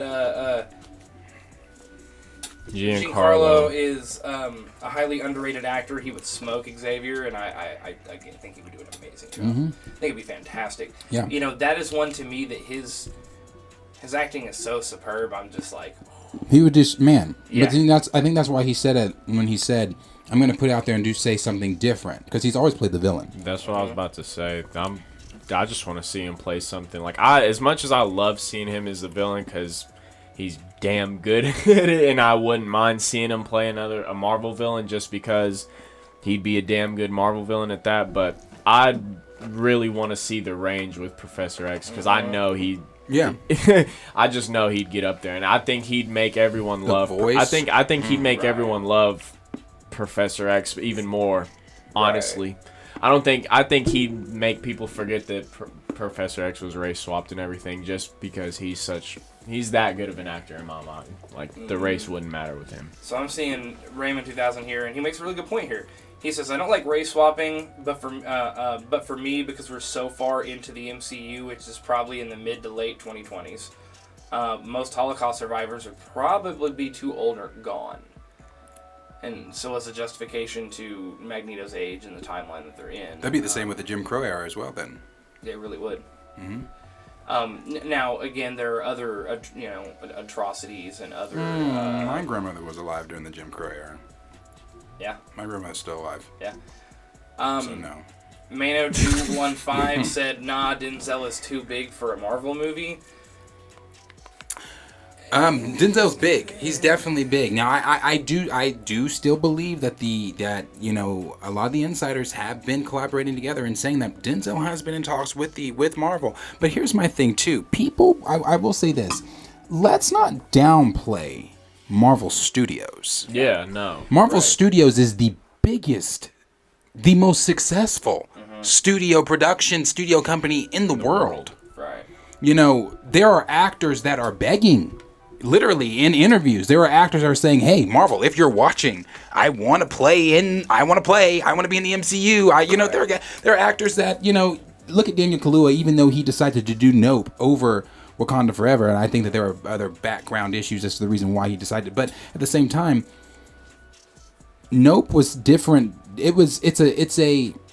It's one of the it falls into that niche of films that Jordan Peele does. None of them have been as successful as Get Out, but you take actors like, who else was that? John Krasinski, who begged and begged and begged and begged and begged and begged, and he finally got his literal 15 minutes and got to be in it. and still wants to do more because these are big act now. I'm not putting John Krasinski on the same level as a Denzel Washington at all. Please understand that Denzel, Independence Day. Sorry, Independence Day. Training Day. Independence Day is Will Smith. My fault. Right. Training Day. John Q. Man on Fire. There's so many iconic roles that Denzel has been in. But I also think, look at Denzel for the fact. Why not add Marvel under your belt? Right, but look at Denzel for his age, right? Now he's to the point where he can do passion projects. He can do things because he wants to do them because it's fun to do it. He's not worried about money. He's not worried about accolades. I was gonna say that. I was thinking that same thing. Like at the position he's in. Look at how proud he was that he. The things he did for Chadwick. Right? That's something else I was going to touch on. Boom. For Chadwick, right? Exactly. The things that mattered, and then seeing the culture, the ramifications, the cultural Chadwick effect definitely that looked Black up to Panther him. had. Mm-hmm. He could very well be like, especially if they presented, if Marvel presented a like this is how. Okay, Denzel. I don't know if Denzel knows anything about Marvel at all or anything like that. But let's say he did. Let's go and say he knows some things. Let's say he knew Magneto has always been a white character. Marvel sits down with him, Kevin Feige, they sit down with him and they say, this is the story of how we're changing the race and what the background's going to be. And if compelling enough, like you said, he's already he's not having to prove anything in the Marvel Studios movie. He's not coming in trying to prove that, this is Denzel Washington. No, people know who the fuck he is. We all know that Denzel Washington, that's asses in the seats type deal. But if you present it to him in a way to where it's like, boom, this is what we're doing. If compelled enough, I don't see why, again, he would not want to put a Marvel Studios movie under his belt. Like you said, looking at Chadwick, he saw the success of Black Panther. Chadwick Boseman stood on stage and gave so many accolades to Denzel, how much he looked up to Denzel, how Denzel was there. Yes. The only thing with Denzel is I don't know if he'd want to commit to something long term. Here's what I think. Here's what I think. Because I said this the last time we talked about this. Secret Wars is ending this saga. I only think that they are going to be. I think Giancarlo. I think they've signed like 10-year contracts. Right. I really do, and I know that might seem like 10 years is a long time, but I think they've signed 10-year contracts, and after that, I know a lot of people don't agree. I don't think that we reboot after Secret Wars. I think we have like one or two more major sagas before we reboot, but I don't. I think that. They're not going to be in the MCU long term, because I think the MCU after this 10-year contract that they've probably signed, then boom, then the MCU is going to redo this shit. Right. Because again, I said this the last time we talked. They can't get any bigger. Mm-hmm. Marvel's already big. I think I said this during She-Hulk. Marvel's big already. That's why I think Kevin Feige's gone, because it's like you look at everything. He's been successful. Why would he not want to take that success and try to climb another mountain? He's already climbed this mountain. He's already proven. I've taken an experimental film in Iron Man and turned it into turned it into the biggest cinematic universe that we've never seen anything like this before anyway. Right. Okay, so I'm going to go into... So the power of bringing Denzel in is very possible. Oh, yeah. So, J. Wolf said, essentially, Xavier and Magneto are depictions of Martin and Malcolm. It could work. Originally, now that is a misnomer, and the reason I say that's a misnomer is because originally when they were written, Stan Lee and Jack Kirby weren't looking at Denzel weren't looking at Malcolm X. No. It wasn't until the '90s series, the cartoon, where we started to see some of those semblances between Malcolm that even the writers were even saying, hey, you know what, that's a damn good idea, and they really are. Now, I mean, I'm kind of, me personally anyway, I'm kind of torn on because Martin's a lot of his old writings and old speeches, he was like this with Malcolm. They were very on par with how it was, right? It wasn't towards the end where he began to become what is more commonly known, right? But I think that could play into Xavier too, Xavier being more radicalized for mutant progression things. I mean, there's a lot of stuff they can do, and it is an interesting parallel. I would need to see how they play it out, That's my only thing. Definitely have to know how that... It's a bad idea. I think especially for today's time, it would be an awesome thing to see on screen and awesome to see how they handle it. And then we have Oscar's fan here who says, all love from Texas. The content just keeps getting better and better. Keep it up. Thank you, Texas. My daddy's from Texas. We appreciate seeing that. We got London Texas in here. We got Texas in here. We appreciate it, Texas. And then Mano215 said, but a character like Magneto would have to play in several movies. Would you agree? No, I His completely age, agree. I can't see him doing that many, which follows up. It goes back to what Q said. I Raymond agree. says, I don't know if you or how you can reboot this. I mean, how do you do this again differently or even better? I believe that after Secret Wars, Kevin Feige goes to DC. I don't think he goes to and DC. Someone else will take over Marvel, who I don't know. Either. See, as far as the rebooting goes, there's plenty of ways. But How many times has Marvel Comics rebooted though? All new, That's all what I was different about Marvel. to say. The way you reboot is because there's so many fucking stories There's that so we many have stories. not even touched in this. That could be told in a different way. It could be told in a different You literally universe. reboot with the same characters. Make sure you. The one thing that Marvel's done right is casted throughout the whole. Whether it's from Iron Man 1 till now, their castings have always. There And you maybe have gotta been remember- a couple that have been recast or that we haven't liked. Maybe a couple, but for the most part, they always cast right. well, and also go look at Avengers lineups, right? That's my big thing. So if they did a big reboot, right, where everything, and imagine they do this big blowout movie, it's going to be a huge in-game level deal, and then the MCU, it's like the universe goes away, you know? And then It's happened in the comics. And then 2 or 3 years they wait, and they don't do fucking shit.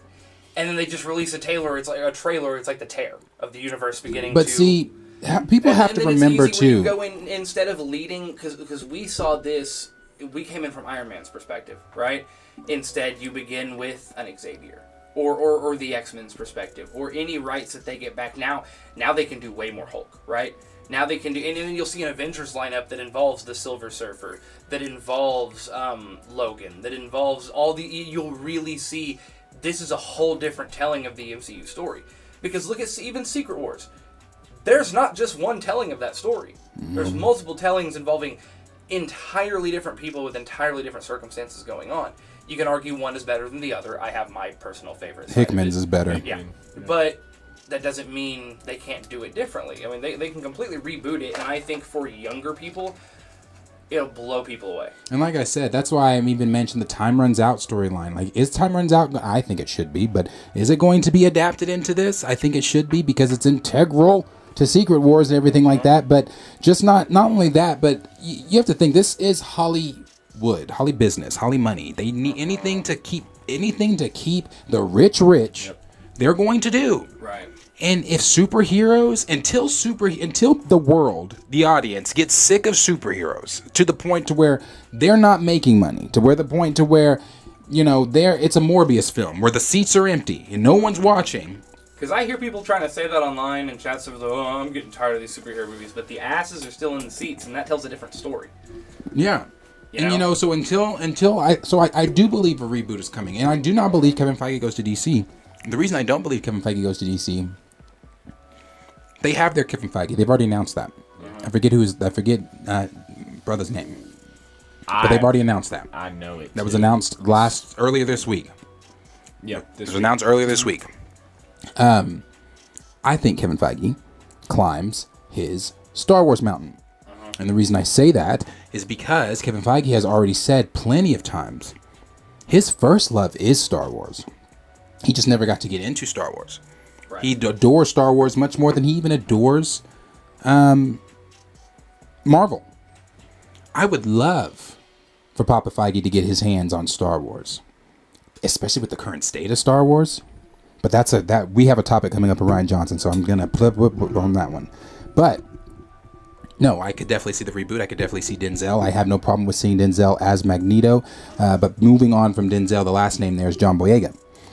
And people have been saying, well, there was an interview that Daisy Ridley did where she hinted that he has been in talks with Marvel for a role. And not only that, Grace Randolph, credible insider Grace Randolph. I know a lot of people have their issues with Grace. I do too sometimes. But Grace is right a lot of the times too. She said that a Star Wars star, someone that starred in Star Wars, was in the mix of in talks with Marvel for a important role. Could we be seeing, a lot of people are predicting that it's Reed. Could we see him as Reed or Johnny? Or some people have even said Blue Marvel. And some people have even said Denzel coming in as Blue Marvel. I know Raymond said he doesn't want to see Denzel as a Blue Marvel, but I'm going to be honest with you. I could see him as a Blue Marvel. Yeah, I could too. I could see him as a Blue Marvel. I could see him as a Blue Marvel because, I was looking at the box of the Marvel Legends that I picked up the other day, and he looks like him. Yeah. He could be a Blue Marvel. I could see him but I could see Boyega as a Blue Marvel too. And I don't know how you do Boyega as a no, I see it. I mean, yes I do. That'd be stupid. Yes, he could still have him as Johnny. If he was still Johnny, because the storyline, they just wouldn't be biological siblings. He could be adopted, or he could be from his mom might have remarried, dad might have remarried, or anything like that. They just might not be biological siblings, but siblings nonetheless. Me and my brother are not biological siblings, but that is my nigga. That's my brother.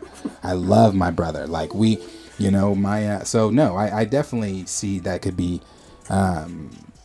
That could be something, as him as Johnny Storm, or him as Reed, or him as whatever. You made a face at Reed. You don't want to see John Boyega as Reed? Who, me? Yeah. I don't know. Honestly, at this point, I need... I don't know, I'm torn. The one thing I will say that I like is I'm glad that he is coming into something that... Because of how he was treated at Star Wars was such bullshit, right? Right. So I'm glad he's coming into a universe that is going to be more... welcoming to him and going to give him a better role. As far as him and Reed, I don't know. I mean, I have to. One of those, I have to see it. Just like I'm not really. I don't know. Reed is one of those I really got to get a feel for who and how they're going to play him. Right. That's one that, because I don't think he's been played right in any of the movies I've seen him in. There was something missing. There was something off. Where it's like, oh, you're playing a smart guy, but you're not playing Reed. You get what I'm saying? So that's where I need to see kind of how it plays out. You know, see, I struggle with that one, though, just because John Krasinski, for me, I think a lot of people miss the point of the scene in Multiverse of Madness. I really do, because I've seen so many people, you've said it too before. I hate that, we didn't really get to see, Reed being the smartest man in the world. Why would he? Guys, the point was missed. Oh, yeah. The point was in that we were supposed to see the accurate versions of this irrelevant universe. Right. Who gives a fuck about 838? I could give a fuck if 838 got into an incursion right now and exploded. I don't give a fuck. Why? My heroes aren't on 838. Right. 616 is the home for our heroes. So if Reed came off not Reed enough... fuck it, it's 838. I don't care. Yeah, right. If Patrick Stewart, if Professor X didn't admirably accurately fight Wanda in the mind like he should have, fuck it. I don't care. It's not my Professor X. So, when John Krasinski portrayed Reed for the 15 minutes he was allowed to portray Reed, it didn't bother me, because it just didn't bother me again, because I knew going in, I said it every fucking Multiverse of Madness video, that Wanda was going to destroy them. A lot of people they miss the point that 838 already had established fear and of what Strange could do and everything. They weren't worried about Wanda or the Scarlet Witch or anything, because in their Earth, their Wanda wasn't a Scarlet Witch or anything. And that's why I said too. They were thinking they were arrogant to that we can. What did Marvel say? We can handle your little witch. Yeah, she said, oh no, we can handle your little witch. And they weren't worried about that shit. Right. But it's less to me about again, this goes into the actor choice for Reed, right? It has less to do with will they write him right, or will like the 838? It had nothing to do with his loss to Wanda, whatever. It is just, you just got to get a feel for a character, right? And but that's what I mean. That's what I'm saying. When I watch I don't think we were Spider-Man. I'm like, y'all know this ain't Spider-Man, right? Like that's how I feel. I'm like, I'm watching a movie, but that ain't. He doesn't act like Peter Parker. Where I'm saying I want to get the last two movies of the Fantastic Four didn't feel like Reed Richards to me. No, but again, that's what I'm saying. Even just in that scene, I don't think that we were meant to believe feel so attached to him. Like, oh my gosh, that was Reed. Because we all knew Wanda was going to spaghetti that motherfucker, so it didn't matter.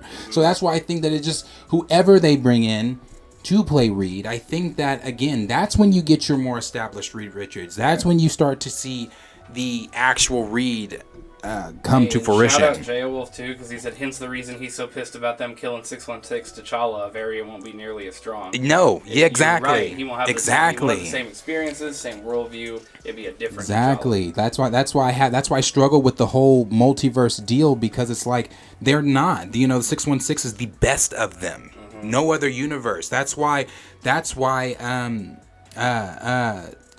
I've made this comparison. That's why Strange didn't kill America. Wong said, Strange, you have to take America's powers. And he said, no, there's another way that I can do this. Every other Strange said, okay, I'm just going to take the bitch's powers and that's going to be the end of it.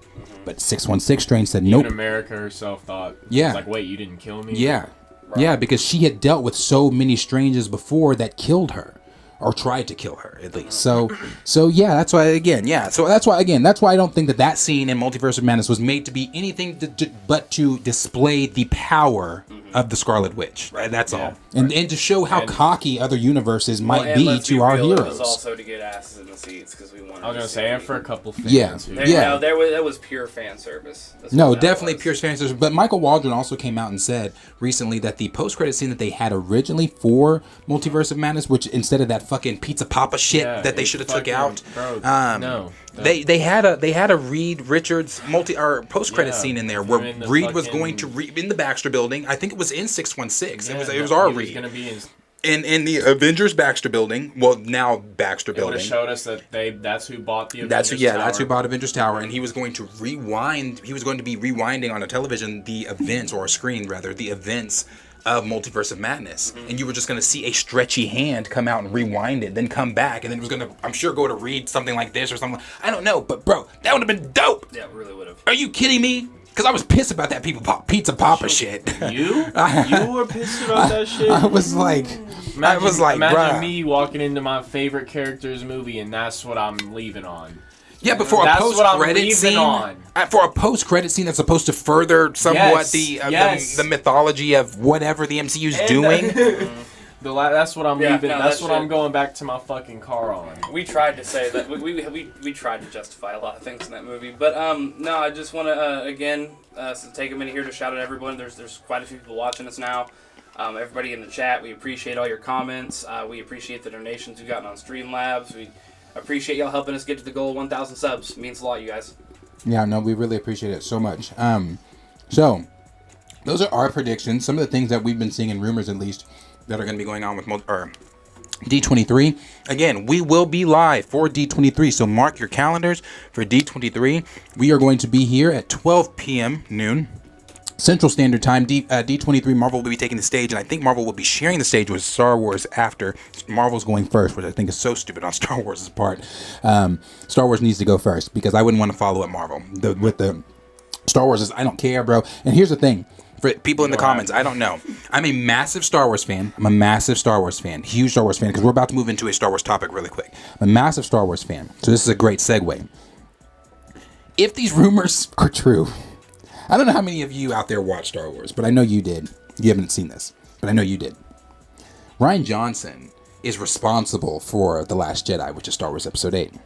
Now, I remember seeing 7 in theaters, and I remember when Disney bought it in 2015. I remember getting on the phone with one of my friends. You guys know Henry. I got on the phone with Henry, and I said, oh my God, Star Wars is back. We were told it was never coming back, but it's back. Blah, blah, blah. Disney bought it. Because after George Lucas ended Episode 3 was supposed to be it. It's so crazy. That was supposed to be it. It's so crazy the different levels of reaction that we had simply because when Disney bought Star Wars for me, and I found out they were erasing only the movies were canon, right? That they were erasing everything. Mm-hmm. I was furious. I was furious about that shit, but I was happy to see Star Wars back on the screen. The Old Republic was gone. I was like, fuck you, Disney. I was so mad about it. And then they gave me 3 shit movies, and I was even madder about it. Yeah, well, here's the thing. So Rian Johnson, like I said, I remember being in theaters watching 7. Mm-hmm. I was like, okay, this was Episode 4, but I see what we're doing. It was definitely Episode 4, but I see what the fuck we're doing. Mm-hmm. Then Rian Johnson decided to, Disney, Star Wars and Disney decided let's get Marvel or let's get Rian Johnson to come in and be the director for the next Star Wars trilogy, not the next movie, the next trilogy. When it comes to Rian Johnson in The Last Jedi film, it is it is the most controversial Star Wars film ever. It is and the funny thing is, Kathleen Kennedy, who is the president over at Star Wars, her and Rian Johnson were so proud of Episode 8 before it even came out. They thought, like, they had us thinking, oh, this is the next Empire. That's what they said. They literally, these are Rian Johnson's words, that it's the next Empire. It's people are going to love this. Bro, that is the worst Star Wars film to date. It is terrible. It's awful. It's so divisive, and that's what I mean when I say Lucasfilm and Star Wars are so out of fucking touch. Why would you bring back a director that is so divisive and so controversial, not just in his film, but even in the comments he made after the film? There were things that he was making. He was saying things to fans about, people that hated his film. He was commenting back personal things, so why would you bring, and he even said in an interview that he said it's not a great film if at least half the people don't hate it. So I want half the people to hate my film. I don't know what Ryan's talking about it's not a great film unless half the people hate your film. And then he said here in an interview, I'm not even gonna, I'm gonna read this part here that said here. It says the latest update from Rian Johnson about his Star Wars movie, stating that he and Kennedy have remained in close contact since his works on Star Wars: The Last Jedi, confirms that the filmmaker is still on board for the trilogy, and that it's simply scheduling when production can begin. Is the issue? Johnson's comments also indicate that the filmmaker's love for the franchise that was evident during the production of The Last Jedi. Really, check out the director's comments on the trilogy during the interview with Empire. This is what he said. He said, "I've stayed close with Kathleen Kennedy, and we get together often and talk about it. It's just at this point a matter of scheduling and when it can happen. It would break my heart if I were finished, if I couldn't go back in the sandbox at some point." Well, here's the fucking problem, Ryan. You shit in the sandbox. Not only did you took the biggest shit in the sandbox. So, you didn't play well in the sandbox. I'm gonna give a different kind of argument here, because trust me, Star Wars fans hated what he did, right? It was very clear his movie was bad, from a fandom standpoint, right? It's terrible. But I'm gonna also look at it because he's trying to use his argument. Well, half the people could hate my film. It's still good. It wasn't a good film production-wise.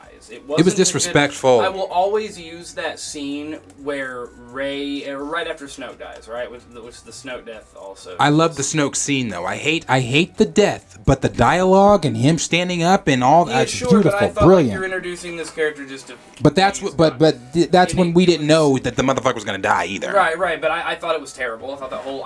That was bad. And then let's talk about the fight afterwards, right? Where they begin fighting all the guards. Mm-hmm. The choreography in that was so fucking atrocious. If you slow it down, there's straight up parts of at one point, guy's got a weapon going, at Rey, and then there's not a weapon in his hand all of a sudden. That's how she didn't get stabbed, and just the way they did that was horrible. What they did to Finn was terrible. What they did, it just plot wise, it made no sense, right? No. Pulling shit out of your ass. But on a film perspective, it didn't. The story was sleepy. It was lazy. It was Disney simply not reining Ryan in. That's why I hated 9 too, because it's 9 was worse. Because it's like, oh yeah, we killed off the big bad that we've been building up for these 2 films. Now we'll just bring back Emperor Palpatine. And I hate that scene. I hate that scene. Somehow, literally, this is what they did. Somehow, Emperor Palpatine has returned. What the fuck? Yeah, it was now, it's different if you were building up Shadows of the Empire. But they weren't. And if they were building up Shadows of the Empire, Heir to the Empire, I would have been like, oh, this is so dope. This is dope. But no, it wasn't that. As it being Rian Johnson, my thing would be, even if I wrote your script for you, right? You had the best writers write your script, right? Here's what the fuck's happening in these movies. Do this. I still think you need to go to director classes on how to correctly pace a film. On how to, like I said, he wasn't reined in. Your fight scenes, on how to. There's so much. But it's not. But see, here's the thing: Knives Out is Rian Johnson. Knives Out is a great movie. Yep. Yeah. Knives Out is dope. It's simply Rian Johnson was not reined in. They gave him free fucking reign in Star Wars, and not only that, they gave him free reign with legacy characters, bro. The disrespect of Luke Skywalker in that film. I hated Luke in that film. Mm-hmm. I should never hate Luke Skywalker. No. At what point do you ever hate the Chosen One? Yeah. The franchise's main... What the fuck is wrong with Disney and franchise characters? Mm-hmm. They hate legacy characters. I'm convinced. Disney hates legacy characters because it's like, you took an entire film. He was the hero in the Skywalker, I guess this is still part of the Skywalker saga, but the early versions of the Skywalker saga. Everything but here. Like, yes, and then you give him a lightsaber. He throws it over his shoulder. He's drinking milk from some fucking green milk from some fucking sea monster. He's living in the middle of fucking nowhere. He's out of touch with the Force. He's cut himself off from the Force. He doesn't. It was terrible. It was terrible. It was terrible, and that was all Rian Johnson. Not only that, he was the same one that killed that. Had Leia being a fucking Super Saiyan in space. Floating back, jetting back into the fucking ship after it got exploded. Like, what the fuck? What? So no, it was really bad. And like I said, Star Wars continued to take L after L after L after L after L. Look at Patty Jenkins' Rogue Squadron film. We don't even know if it's happening. Taika Waititi was making comments now. I'm okay with him not touching Star Wars after Love and Thunder. Don't touch Star Wars. And his comments about, I don't want to come back to do Thor 5 because people and the fans of receptions for. Good, sir. We don't want you to come back. You took the message correctly then. Yeah, we don't want you. So with that said, he was making comments during the Thor: Love and Thunder press because he was getting asked about a Star Wars film, and he said, I don't know if I got all the pieces together on the script, and I don't know if this is going to work, and then we haven't really talked about this. I don't want him to do it, and that's just another L as far as movies go for Star Wars, because that was another movie they announced at the last D23. That we still don't know shit about. We still don't know shit about Rogue Squadron. But I'll tell you what we did get. We got shit Boba Fett. We got shit Obi-Wan Kenobi series. The Kenobi series was awful. The Boba Fett series was a waste of fucking time. The only thing good that Disney has done since having the IP, what used to be one of the biggest IPs in the fucking world, is Mando. Mandalorian and Rogue One. But Mando. Yo, Rogue One is outstanding. Rogue One is outstanding. But I'm saying, as far as set in people's households, Mando is the best thing they've done. The best thing Disney's done, period. They And that's the thing, I'll say that too, because I'll make comments, I'm like, what the fuck good has Disney done for Star Wars, right? Like they've ruined the entire thing, there's nothing good. And then I'll have one person be like, well, Mandalorian, I almost don't consider it a part of the franchise. Just because it's its own bubble of this is really good and everything else is a pile of shit. Like, I definitely, see, for me, because Star Wars is poetic. Star Wars, everything connects. Everything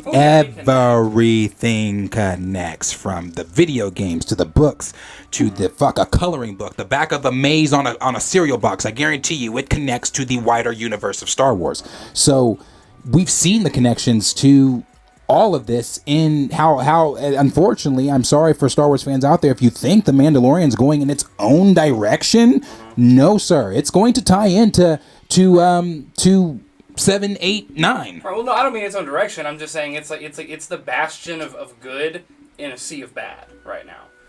Yeah, no, it's that's what I'm saying. It's so weird that I'm like, oh, Disney has ruined fucking Star Wars for me, and then someone's like, well, they did The Mandalorian. I'm like, oh shit. Well, yeah. But see, too, I'm not gonna displace Rogue One at all. Rogue One is the. I don't know how many people out there in the comments. I don't know how many Star Wars fans, because our Star Wars content, we do post Star Wars content when Star Wars does things, but I don't know how many Star Wars fans we have out there. But if you watched Rogue One, and you know what Rogue One stands for, you know how good that film is, please put a 1 in the chat, because Rogue One is absolutely. I saw that film a good 16 times in theaters. And the reason, not just the surprise of Vader showing up at the end, but it was just a good film. It was a great film. I think anytime that we get to see the rise of the Empire and the fall of the Republic, it's beautiful.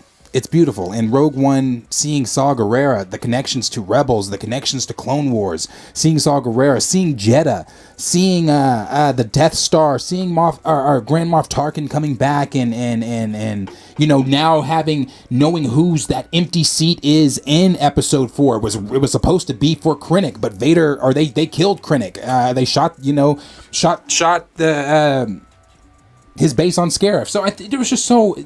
The connections, it was a beautiful film. That's why it was re-released last weekend, and I didn't get to see it again in theaters. I didn't go, but I know a lot of people did get to go. I saw so many people talking about it online. It was just a brilliant thing. So Disney, That's the only two things in my eyes that Disney has done. And I don't even throw season 7. Some people do. Season 7 of Clone Wars in there. Nope, I'm not giving that to them. That's Dave and John. And I know that that's under the Disney Star Wars umbrella, but no. That was just something that they didn't get to finish that they finished. So we are expecting them to announce some things at D23, Ahsoka, Mandalorian Season 3. You know, that's the only thing I know. I haven't. I'm in a weird relationship with Star Wars, so I haven't kept up. I don't know. I'm expecting to be just as shocked as every other Star Wars fan on Saturday. But that's what I want to talk about there with Rian Johnson directing Star Wars, coming back. That's, again, how out of touch Lucasfilm is. But as always, questions for you guys. Listen down below what you guys think of Rian Johnson coming back into the Star Wars universe, into possibly doing his trilogy again. Star Wars being out of touch, and it's going to get to. I've seen some people say, "Oh, just let him do it," because it's going to get to the point where where it's going to get so bad they're going to have to sell it, and that's what people are wanting. People are wanting Disney to have to sell it. So let them do what the fuck they want to do. I guess that's why I said they lost me with Kenobi. I said if Kenobi's not good, bro, I'm looking forward to Andor, but it's not. I should be so hyped for Andor. I'm surprised how calm you are. I'll see it when I see it. Mm-hmm. I'm just like, you lost me. You will see it on this channel where we will watch it. Yeah, we will watch it, and I will be critical as a motherfucker. So if you're one of those people that come into the comments like, oh, you guys are terrible reactors, you're always angry. Well, don't come watch me watch Star Wars. Don't come watch me watch Star Wars. I will get infinitely angry. So, but we'll move on from there. The next topic that we've got here is going to be Ezra Miller staying on as the Flash. Hey, you can answer some of those questions. I'm going to do some comments real quick while we're in between these topics. So let's see here. Raymond 2000 basically saying he's not a big Star Wars fan at all, but he saw The Last Jedi in theaters and fell asleep. Yeah. J.O. Wolf says they used Finn to promote the movie, plastered him on the posters with the lightsaber, then put him in the background to be friend-zoned by Rey, completely wasted his art going from Trooper to light side of the Force. Raymond 2000 also says, yes, Taika Waititi, please, pretty please stay away from Marvel and Star Wars. Man.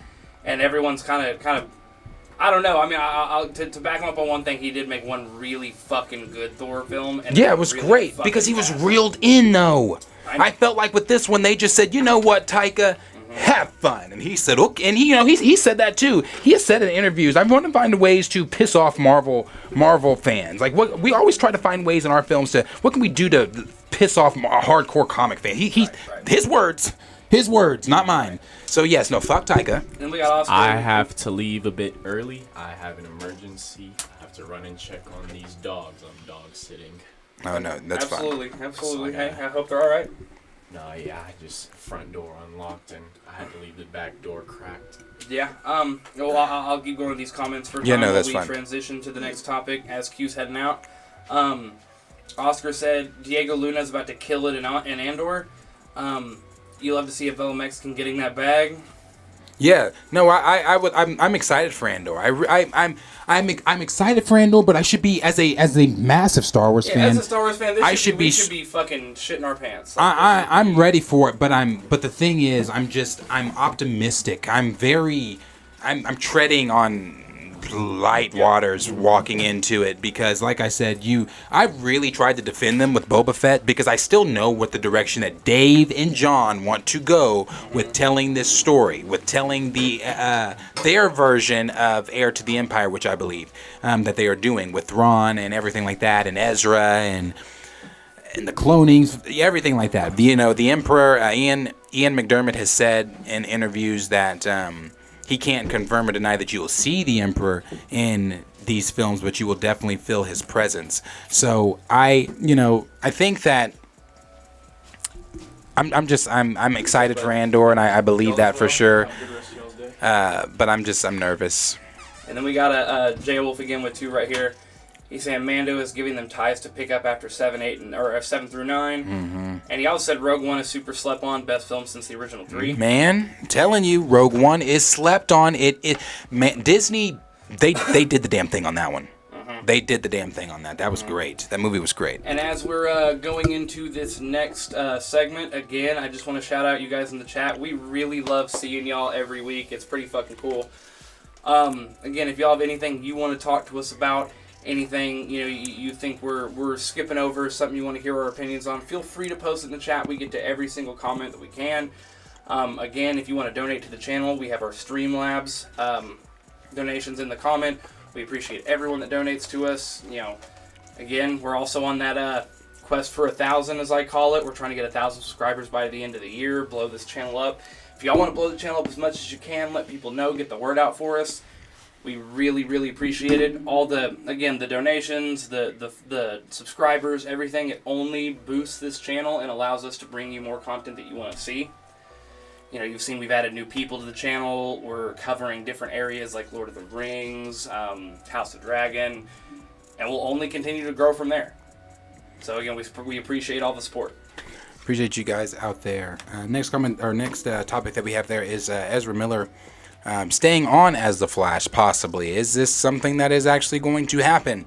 A lot of people have gotten to see test screenings of The Flash, and seeing those test screenings, they have all said the same thing, that the movie is brilliant, the movie's great, the movie's this, the movie's that. We've heard rumors of Adam West, Christopher Reeves, and Henry Cavill making appearances in the film.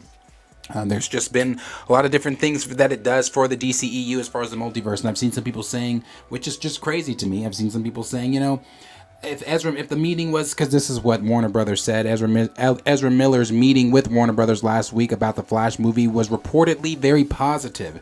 And when I first saw that headline, I said to myself, how is the meeting should have been everything but positive.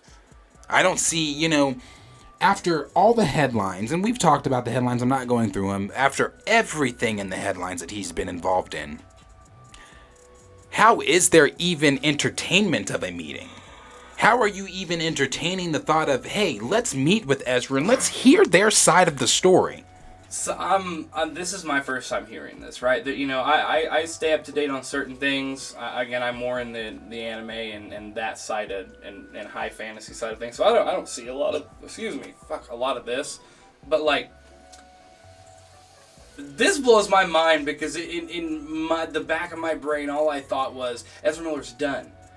They will go get the help they need, and then they will be done, and they will really grooming children, and you want to put them on the national screen and have great talks with them, and not only that, but this has put the implication in some people's minds that if the meeting was positive, does this now mean that okay, they might keep him on as the Flash? Well, see, and that's been my biggest bitch about this entire thing from its inception. We first heard about him going on his rampage in Hawaii, or them going on the rampage. I apologize. Warner Brothers has been really fucking quiet. They haven't made a stance on this at all. And they do this with their actors. They did it with Amber Heard. They did, wasn't it Jason Momoa had to come out and, really push for her to not be in the film anymore? People had to, involved in the project, had to make a big fucking stink for them to do anything. Yeah. And just like with this, I get it. I could understand WB's argument of we put so much money into this film, we have to put it out. And then that's it. I guess I could see your argument until the child grooming thing came out, and then it was just like... Well, see, that's what I said. I just don't. I'm not going through the headlines because there's just so many. But again, I'm not saying... What I am saying is... Yeah, actually, I am saying that. Fuck that. I am saying that. I'm saying that no, Ezra Miller, they don't need to be doing shit in Hollywood. Mm-hmm. No, because like this tweet says right here, and I always take it back to that. This brother that's Mesa Windu. Will Smith got blacklisted and banned from the Oscars for 10 years. Now, we know that ban is not really a ban or anything like that because he can still get nominated or anything or everything like that. But the simple fact is he still got blacklisted. Projects were still canceled. People were still calling him this. People were still calling them that. He still had to publicly apologize twice. Once on video, once in a written statement. Miller hasn't apologized. Well, yes, he did. He apologized in the... whatever that was a week or two ago. But my thing is this again. I don't know how you go into how Warner Brothers even entertained the idea of a meeting. They could have called his publicist, called him and said, "No, there is no meeting. We love the fact that they are getting the help that they need. But no more here." Oh, I mean, and that's a deal. You bring up the Will Smith ban from the Oscars thing, right? So I understood the trying to do the comparing the two at first, right? Where it's like, oh, Ezra Miller does it, but when the children things and drugging people got brought into the full of it's laughable now. Where I think it is, because imagine if this person had been signed to Marvel. Imagine if this was Tom Holland doing this. I have under full belief that Marvel would shit can you immediately. Terrence Howard. Here's the thing, though, too. Terrence Howard. There was drama going on there. That's why one of the reasons. But yeah, I mean, my whole deal with this, though, is that it's crazy that WB is so fucking quiet about it. Or just brushing it under the rug like we don't know what's happening. Like, I don't get it. No, but like I said, this is what I mean when I just, again, I don't, when I saw the tweet, I laughed because I'm just like, how is this possible? Why are we entertaining a meeting? Why are we taking these meetings? Why are we still talking to them?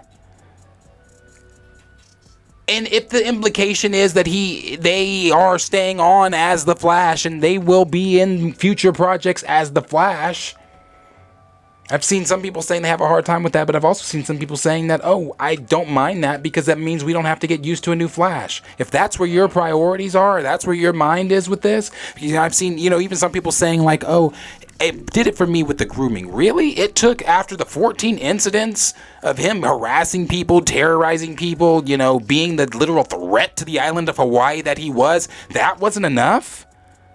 Oh, no, trust me. Whenever I say what I mean is the grooming put it into a different stratosphere of... Oh, yeah, definitely. Of all the things he was doing, yeah, you're done. They need to go get help, right? And if they really work on themselves, get medicated, work on the issues, maybe they can try to come back in something at some point later down the road. But once you've gone as far as you're drugging minors with acid... and you're doing all this, and then it's like, I don't care where you, like when you come out, sure, again, I always hope anyone gets the help that they need when they have mental struggles, right? But at that point, you're done. We're done with the film. We're done with you being an elite Hollywood person that has all this money and power to do whatever you want. You're done. Yeah. I mean, that's... There's not a lot there on that, just besides the meeting. They had the meeting and it was positive and things like that. But like I said, as always, questions for you guys. Let us know down below in the comments. I'm sure some of you guys have been commenting. We're going to get to those comments really quick here on your thoughts on Miller and them still possibly staying, and the meeting being positive, or why the fuck was there even a meeting? But let us know down below what you guys think. What do you think of Miller's meeting that was so very positive with Warner Brothers? I mean, this seems like it was on par with the 3 steps that Warner Brothers wanted to take anyway. So let us know down below in the comments, and let us know what you guys think of that. What are those comments saying? Well, first I want to shout out our 2 new subscribers since this live has started. Oh, that is so dope. Thank you. Ace and Nicole 99 and Kamal Siraji. Please correct me if I'm butchering your name. I apologize. Thank you guys. Thank you guys. And it seems, people, there's not much to discuss about this. We got Raymond 2000 saying, "Are they serious?" And that's the same thing. I'm like yeah, bro. It's bad. And then we got J Wolf here saying, at some point you have to cut the losses and cancel the film. This movie will bomb if they release it after the grooming claims. Agreed. Yeah. And then J Wolf also said, if this was Marvel, Grant Gustin would have been plugged in, because you know how they feel about Mantles. Shade, I appreciate the shade. That's funny. And you guys, I don't know. This one to me is mind-boggling. I feel like this is a company trying to literally not make any news about this as possible to keep their movie going. It's fucking ridiculous. Yeah. But again, as we get into the next topic here, I believe it's our last topic. This is our last topic of the day. The topic here, we put up a poll and we asked everyone if you can go to the page there, go to the studio. Oh shit, are we still doing the fantasy role thing? Oh yes, I'm sorry, that is not our last topic. I apologize. But let me move into this first. Yeah. We put up a poll on the page, on the YouTube page, asking about the Young Avengers, and do you guys think that the Young Avengers would be announced at D23? And we had some of you guys. What are the numbers on the poll? I'll pull it up here real quick. Pull that. If you go to the YouTube studio on the YouTube page there.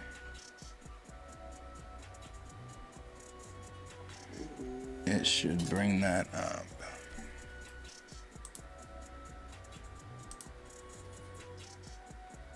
Alright, right here. It says, the question that we asked everybody was, and we got 37 votes on it for our first one. Hell yeah. Is, do you think Marvel Studios will announce the Young Avengers announcement at D23? 35% of you said yes. 43% of you said no. 16% said I hope so. And a whopping 5% said who? Who? So yeah, I mean the Young Avengers. That is literally the explanation for a lot of what it is. It is the younger Avengers. It is children. It is some heroes' kids. I think they are. I don't know if they announce it at D23. Actually, I'm going to go ahead and say they do announce it at D23. The reason I think they announced it at D23 is because this has been building in the MCU since WandaVision. Since we saw Wiccan and Speed, this has been building. Some could even argue since we saw Stature, or I guess she's going to be Stinger in Quantumania, since we saw Cassie in Endgame. That we are building the Young Avengers. We got to see Elijah and Falcon and Winter Soldier. We saw Kid Loki. We saw Kate and Hawkeye, yeah. America Chavez and Multiverse of Madness, the twins and WandaVision, Kamala Khan and Miss Marvel. We are literally building the team. I mean, Kate Bishop is even one of the first members, original members in the first issue of the Young Avengers. And not only that, according to the official Disney website the official Disney website in Latin America, Marvel Studios listed some prominent characters that'll be showing up in Phase 5, and Kate Bishop is listed as one of them. Now, that doesn't mean that she has to be in the Young Avengers, but I heavily believe that you don't introduce all these young heroes, and then you don't put them on one team. Obviously, you capitalize on this too, because look at the cost. Do you how much do you think the most expensive in this cast is Steinfeld? The cost of this film, actor-wise, Marvel would bank on, because these are a bunch of no-name kids that nobody really knows, that you can put in a film to further your future, to further establish your future in the MCU. Kids involved liking it too. The kids involved like it. You have to think of where we currently are story-wise. Children's Crusade involves Kang the Conqueror. Children's Crusade involves Iron Lad, a variant of Kang, a younger version of Kang. Children's Crusade involves Wonder Man. It involves the Scarlet Witch. We are getting a Wonder Man series. We are currently dealing with Kang being the big bad in the MCU. The Scarlet Witch, just because we saw Wonder Gore get buried, does not mean that Wanda's gone.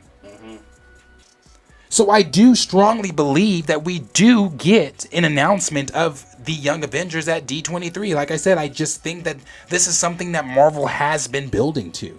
They've been building to this, and like I said,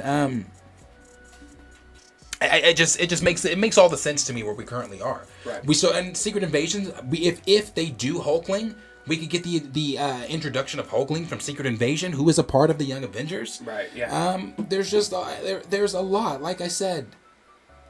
Oh, yeah, Elijah wasn't. A lot they can do, and again, they've why take the time to introduce all these people, right? Bring in Wiccan, Speed, show Kate Bishop, why bring in these characters? Patriot and fucking Falcon and Winter Soldier. I'm saying why not is my thing. And I follow brother that played a Patriot that played Elijah on Falcon and Winter Soldier. He's in the gym constantly. Now that could just be a personal thing for him that he wants to do. But if you're gonna fill out that Patriot suit.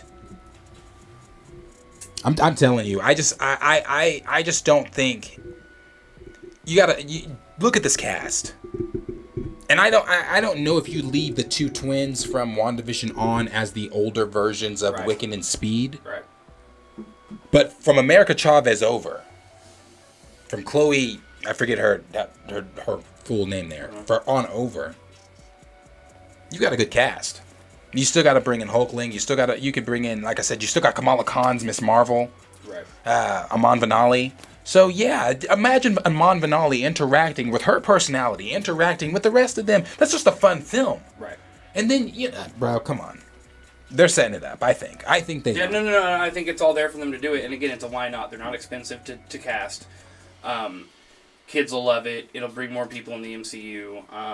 And then, again, you'll get us in the seats because it connects to the wider MCU. So right. I think it's just a no-brainer. I mean, all these characters right now either have kids sidekicks or they've got kids themselves or whatever. It's just setting up. It's just setting it up. I'm telling you, it really is. And I think that it'd be a missed opportunity involving Kang not to do some type of adaptation of Children's Crusade and having Iron Lad involved. Right.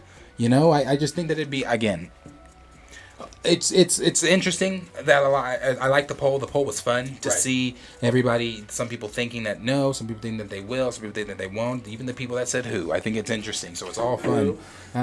But we do have the topic here for black actors in fantasy roles. Would you have any comments on Young Avengers there?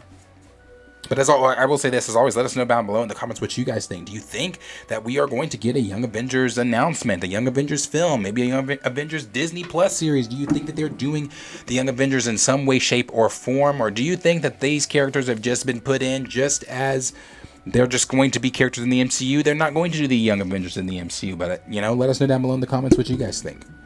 Any comments there on that? Just Jay Wolf saying kind of what I was saying there. That he says, they've introduced all of them already. Yeah. Might as well. Yeah, might as well. There's nothing. There's no reason not to. Right. I think it's a good idea to do. But You could be the next Spy Kids. I mean, shit. Come on, you really have something you can do there. Oh, that comment about Diego was from Oscar. What is up, Oscar? I hope Oscar's still on. Oscar, I didn't see that was from. Did you say Oscar? Maybe you did, and I just wasn't paying attention. Oscar is a friend of mine, a school friend. And Oscar has been supporting since day one. We appreciate you, Oscar. So I appreciate you guys, or appreciate you commenting that in the comments section there. That is very true. That representation matters. Inclusion is important. But moving on there, the last topic that we have here is going to be a lot of the bitchy people, and this just comes from the same thing. This is what we see typically here. There is a group of people that walk into these shows with a preconceived agenda. This is the same group of people that have walked into She-Hulk with their preconceived agenda of She-Hulk before even seeing an episode. People before even seeing an episode of She-Hulk had already had in their minds made up that they hated She-Hulk. These are the same people that had a problem with Moses Ingram in Star Wars. These are the same people that had a problem with Kelly Marie Tran in Star Wars. The same people that had a problem with Ahmet Best in Star Wars, and the same people that had a problem with John Boyega in Star Wars. These are the same people that had a problem or having problems with Black Elves in in Lord of the Rings, and these are the same people that are having a problem with the black character in House of Dragon. These are the same bigoted individuals that walk into shows with a preconceived agenda thinking that people of color just randomly fell out of the sky one day and we've never fucking existed. People saying like, oh, there weren't black people in medieval times. How the fuck do you know that? And why the fuck would you assume that black people weren't in Europe at that time? I guess most people's preconceived agenda is when it's that far back, the only way that we were represented was on someone's plantation, was picking someone's cotton, or represented as someone's servant, or slave, or whatever the fuck you want to call it. But black people, people of color, have always existed. Not just in the medias that you want us to exist in. We exist in your little fantasy worlds. We exist in the real world.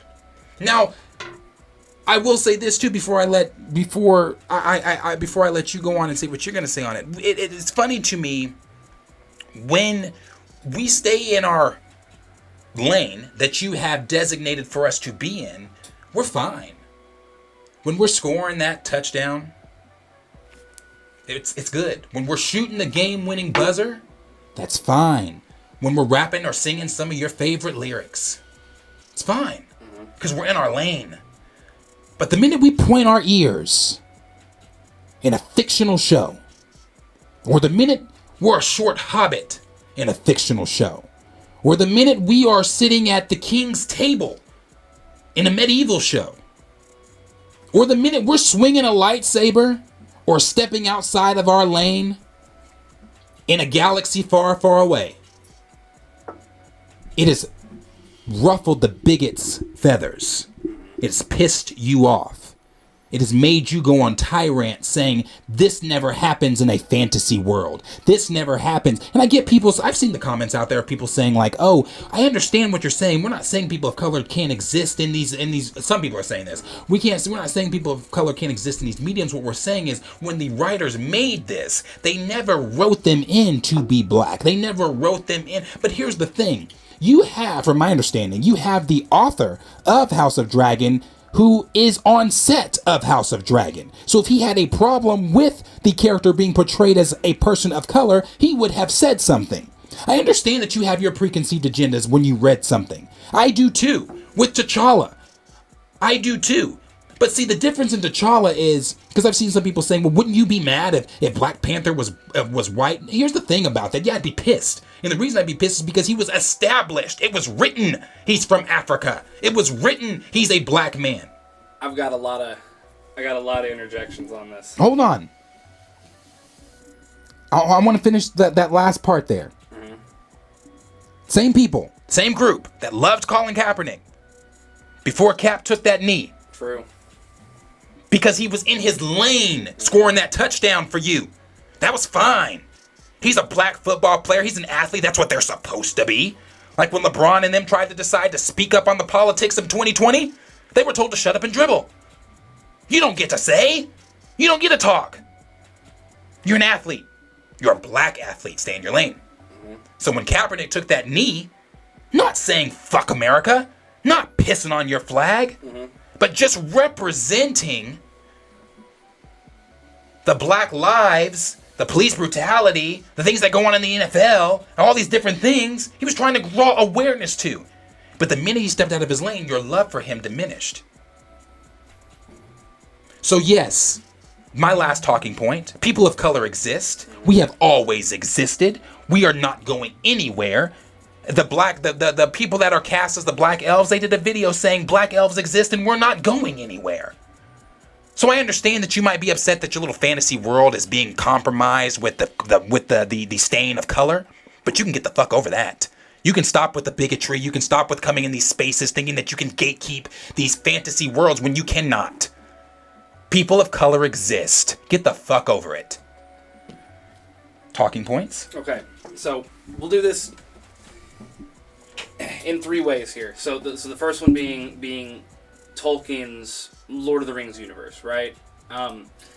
So the only clear argument, and this is from someone who I've read a lot of the works. I've read The Lord of the Rings, I've read The Hobbit, I've read The Silmarillion.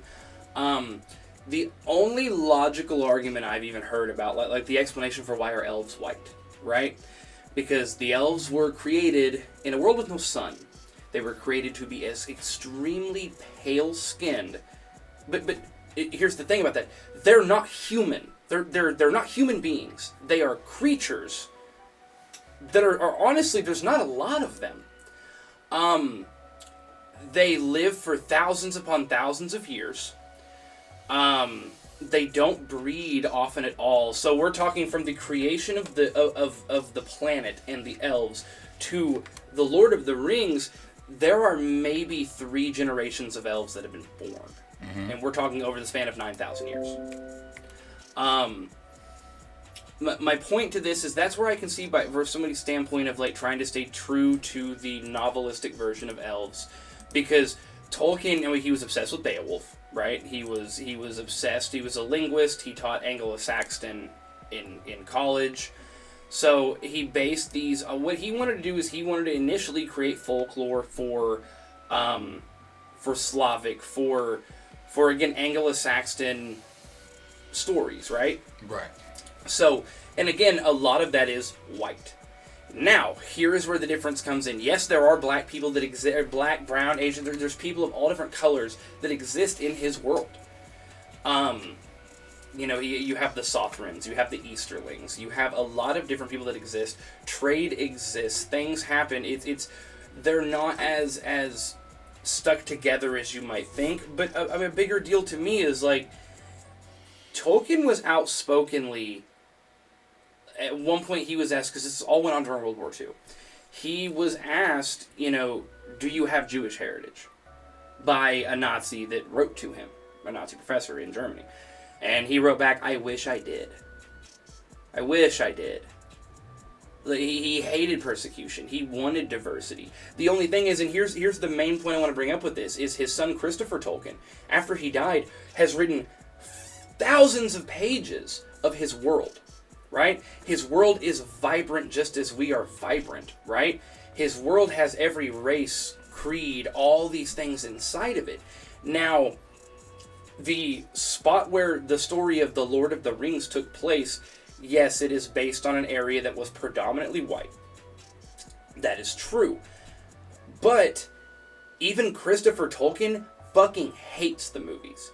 He said, you've turned it into just some action flick for people who don't understand the depths of the culture of this world and how many different cultures there are. George R.R. Martin for his Game of Thrones, and this is the one that really fucking gets me. Because I could see you saying, no, if I made an alien and my alien race is blue, right? And it's like, well, that's how I created the race, da, da, da. But Martin in House of Dragon is very clear on there are many people of many distinct colors in his world, right? You have the Summer Isles, you have the people of Noth, you have just so many, the Kings of Astapor. I mean, you have so many areas that are so diverse in color. And yes, the Summer Isles are a bit more exclusionary, but there's an exiled prince that goes with all his people, and they go to Westeros. You have the entire Dornish kingdoms in Westeros, which is the biggest section of Westeros, is they'd be more Middle Eastern. Mm-hmm. And on top of that, like, what really kills me is Valeria, where all the Targaryens are from, was a huge cultural hub, a huge trading hub. They traded all around the world. So you're telling me a Targaryen couldn't have slept with a person that isn't a pale white, like, European? But see... Like, you're telling me that's not possible, because that's what they're mad about Vespin Cloris. They're like, he's a black Targaryen. In the text, the only thing said about Vespin Cloris is that he is an older man with the stark white hair and violet eyes of a Targaryen. That is all that is said. Because other people exist in the world in different parts of the world. And one thing that pissed me off about the show was, in the show Game of Thrones, there is a part where, Khaleesi Daenerys Targaryen comes with her dragon and frees the slaves. And that's where the Unsullied and everyone begin to follow her. Well, the thing is that in Martin's world, he makes it very clear slaves are of all color and kind in his world, right? It is a fantasy world. It was that he did it like the Romans did, where the Romans of the Greek, if I took over Athens one day, I would have Athenian slaves, right? It was devoid of color, but the show literally depicted it as the white savior coming down on the dragon, freeing everyone of color, and they follow her. It's wild how we put our preconceived notions of what slavery means and who the saviors and who the heroes would be. See, that's because a lot of these writers don't do that. But that's what I'm saying. Because it's fucking fantasy. Mm-hmm. None of this is real. There's no such thing as a Targaryen. None of this shit is real. Mm-hmm. Well, and Martin also said, too, one thing, George R.R. Martin himself said, is he was like, so some of the reasons, like the reason why in Lord of the Rings you will see, it's, again, written for Eastern Europe, right? But he said it very clearly, there are these books that we keep heralding on, they are made by very old white men with an old white viewpoint, right? And, he brought up many good writers, authors, things like that, of color, of different descent, of different origin that are beginning to become more popular, and he's excited to see it, right? But at the same time, when making these series, there's nothing wrong with diversifying in color. Nothing wrong with it at all. You can tell great stories doing that. It surprises me that they have to be white for people to believe it's possible, which blows my mind, because you're in a fantasy world. This is why I get so upset. And I think people of color get so upset with the even idea of having to entertain this conversation. But we know that we're going to have to every time. We know we're going to have to every time. We're going to have to defend ourselves or defend our culture in that and show why we should be, and which we shouldn't have to, but show why we should be included. This is why I ride so hard for the recast T'Challa. Because we don't get to have prominent roles in Star Wars. We don't get to exist like that. We don't get to have prominent roles in Lord of the Rings or anything else like that. We don't get to exist like that. Really throws me. the Star Wars, and here's why that one throws me. Let's travel back in time to 1968 when Star Trek came out on television, right? Who did you have on the helm of the ship? Yeah, but I've had conversations about that too. She might have been at the helm of the ship, but sister was still just sitting there. No. I'm not saying that. What I'm saying is, in '68, you have a black woman, you have an Asian man, you have Spock, who was a Vulcan, who at that time in most states, interracial marriage was not a thing, right? So to have a halfling between alien human, right? It was progressive for its time. Comparatively, it's more progressive than fucking Star Wars is today. In my opinion. But see, that's what I mean when I say people gatekeeping their franchises. We don't get to exist in Star Wars. We don't get to exist in Lord of the Rings. Well, and we I don't like get that to too, exist in House of the Dragon. When you've got a lot of those series, those space-based sci-fi series, right? We're typically referred to as Earthlings or Terrians or whatever we're called at that point, right? And it is a unique mix of races when it comes to humans, right? We're a united front. A lot of different creeds, religions, color, all that kind of, it's a melting pot, right? It's what it should be. But it's wild how it is predominantly white in these series. It is predominantly has to be white. That's what I'm getting at. Like, we don't get to exist in these mediums. So that's why we find ourselves having to defend why we should exist in these fantasy mediums, because as I don't know how many times we have to say this, and I guess some people it doesn't get through to because you've never had to deal with inclusion, because every time that you see somebody white on television, it's representation for you. So representation is not something you ever have to worry about. But inclusion and representation does matter, and it's matter. Right. I say this, I feel like I say this every fucking week, but it matters, and so that's why I ride so hard for the recast of T'Challa, because it is one of the only franchises that focuses around black excellence, and not just black excellence, but black excellence in a superhero sci-fi world, right, where we can exist, where we do get to have things of our own, where we do get to say we are creators, kings, queens, and politicians, whatever else you want to be in Wakanda, right, you are that. Right. So when you then have these conversations about Lord of the Rings, about Star Wars, about House of Dragon, about Game of Thrones, about any of these fantasy worlds where they plug in someone black that happens to step outside their lane and fuck up a bigot's agenda on how they feel their show should be, that's when we find ourselves in these conversations. Right, and see, and that's what really throws me, personally. It's what really throws me about this it's because anyone who's making these arguments online that I see, that there wouldn't be a black Targaryen. Why is he black? Why is he black? All Targaryens are white, even though that's not confirmed in any way, shape, or form. They, again, let's go back to Valyria. It was a huge trading hub all around the world. Just all these things, right? Well, why is there black people in Lord of the Rings, right? They're just showing their racism is what they're doing. They're showing their bigotry to it, because here's the deal. It's like okay, so like I explained to you at the beginning of my discussion of how the elves were created, right? How they were born, how they were this and that, how they're not a human race, how they're all this other shit, right? What I'm doing is this. I'm making up a fantasy and pixie dust, and it's a fantasy world. So then to say that one of them is of a different skin pigment, right? Someone could be like, well, it's not. Just imagine it. It's fantasy. We're imagining all of this. None of this is fucking real, right? The only thing that's real, apparently, is your fucking racism. And that's what I'm saying. Every time one of these shows come out, if you just get on Twitter, you'll know who's racist and who's not. Mm-hmm. Well, that's the thing, too. Lord of the Rings has been getting review bombed to hell. Oh, I'm sure. All because of racial inclusion. Yes, that's what it is. People are going and they are bombing these shows, and just like except with Obi-Wan, they didn't bomb Well, they did. Once Ewan McGregor came out in support of Moses, the ratings for Obi-Wan went down. Mm-hmm. It's people gatekeeping, people thinking, they own these franchises, that you can't have people of color in them. Anyway, that's my thoughts on this whole conversation. I do want to say this about I don't watch Lord of the Rings, but we do have people on the show that are part of our panels that do watch Lord of the Rings. And since I do all the editing on the show, I basically watched the first episode of Lord of the Rings because I had to edit it. So editing it, I'm basically watching it. I don't know what the main Black Elf's character, I don't know his name, but I do know who he is. He tweeted, it's not about the billboard.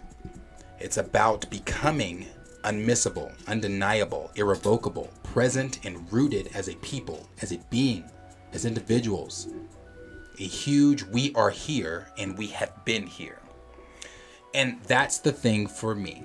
Yeah. Stop being brand new. I'm closing what I have to say. You can say, stop being brand new. Stop acting like people of color have never existed. Mm-hmm. Stop acting like we just popped up. We've been here. Get over it. If it doesn't fit your medium and it doesn't fit your again, if you can fathom the thought of elves in a film, if you can fathom the thought of dwarves, of dragons, if you can fathom the thought of a galaxy far, far away, but you can't fathom the thought that people of color are in those worlds, then I can promise you it's not the writing, it's not the show, it's not the actors, it's not the directors. That's not the problem. The problem is simply you.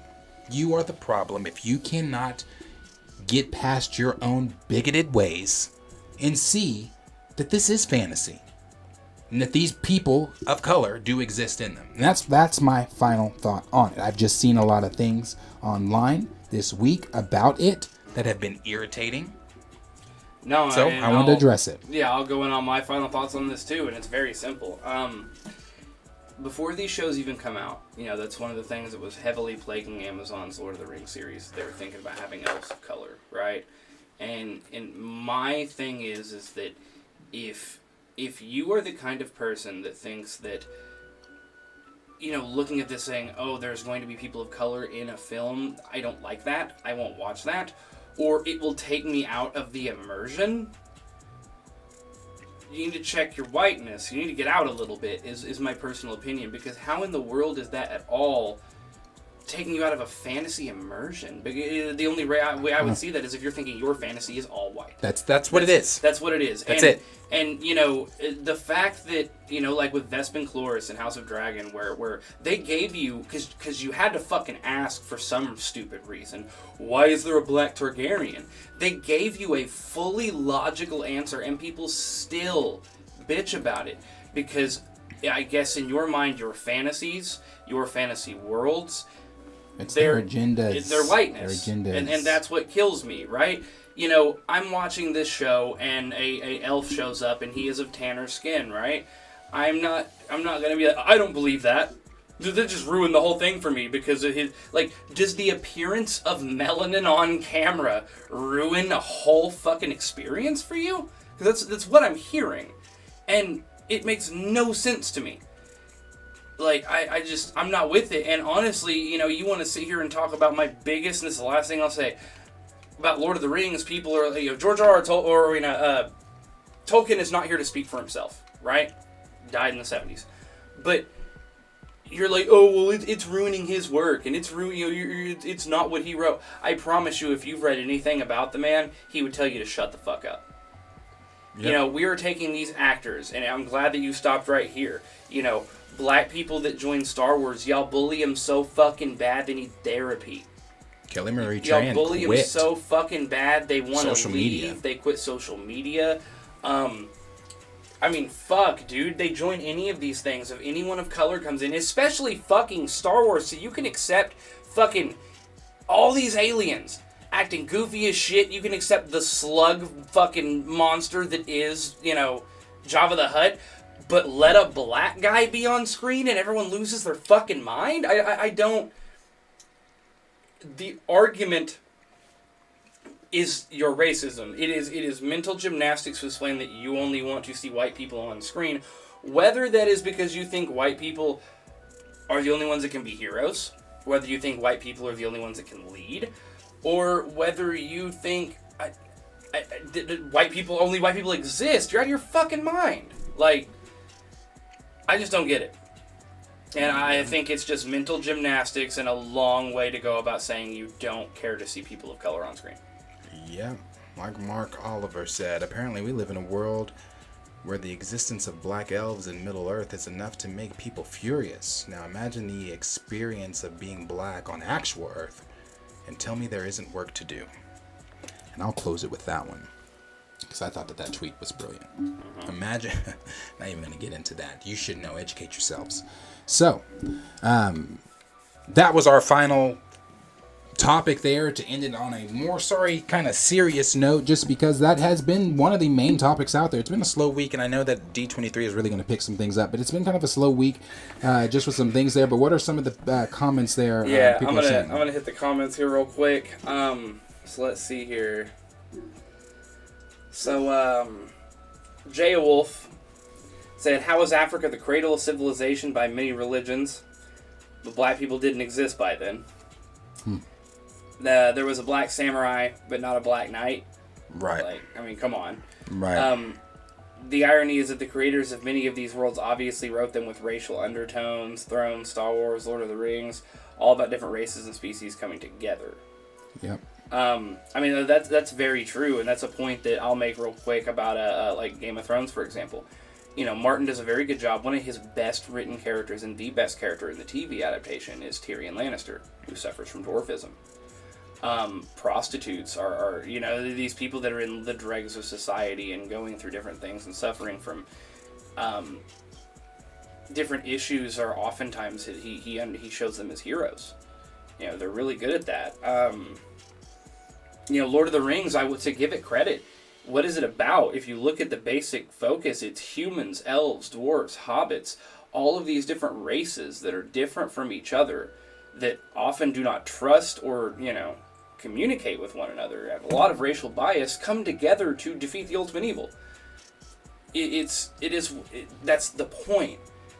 So that's why I'm saying Tolkien, if he saw this in real life, he'd be ashamed, because he'd be like, of course there were people of color, like, do your thing, bro, Right. So I think it's absurd. And then, let's see here, Lauren Gorsling said YGUI, I'm not sure what that is. Not sure. Raymond 2000, shout out my boy, said they think they're not doing anything wrong and say, I'm not being racist. Like, I mean, even the point of you can not be being directly physically racist, right? You can not be committing hate crimes and calling people racial slurs, but your actions, if the racist community is on your side, be concerned. There's a problem. Like, yeah, and honestly, at this point, no one should have to explain that. No. I mean, if you lived in 2020, and I'm not explaining that to you. And then lastly, Jaya Wolf said, nah, they're not racist. They have a black friend. Yeah, they voted Obama too. So, I will say again, before we close this out, I just want to come out here and say, again, I love these Sunday Lives. I look forward to them every week. I look forward to talking to you guys, having these conversations, going over topics. Let us know what you think about the new cast and crew we have, the new things we're watching as they develop. Obviously, it'll take time to really get off the ground, but we're really putting it into it. Again, I appreciate the donations to our Streamlabs. Today we had an anonymous $50 donation. I wish really I knew who that was that. so I could give you all the thanks, but thank you. When we do get our donations, we're extremely grateful. We don't ask really, we're like I said, we're still just kind of, they're welcome, and they always go back into the channel. Like, so we're about to get a third camera to be having more of our cast on here. That's the kind of stuff it'll go to.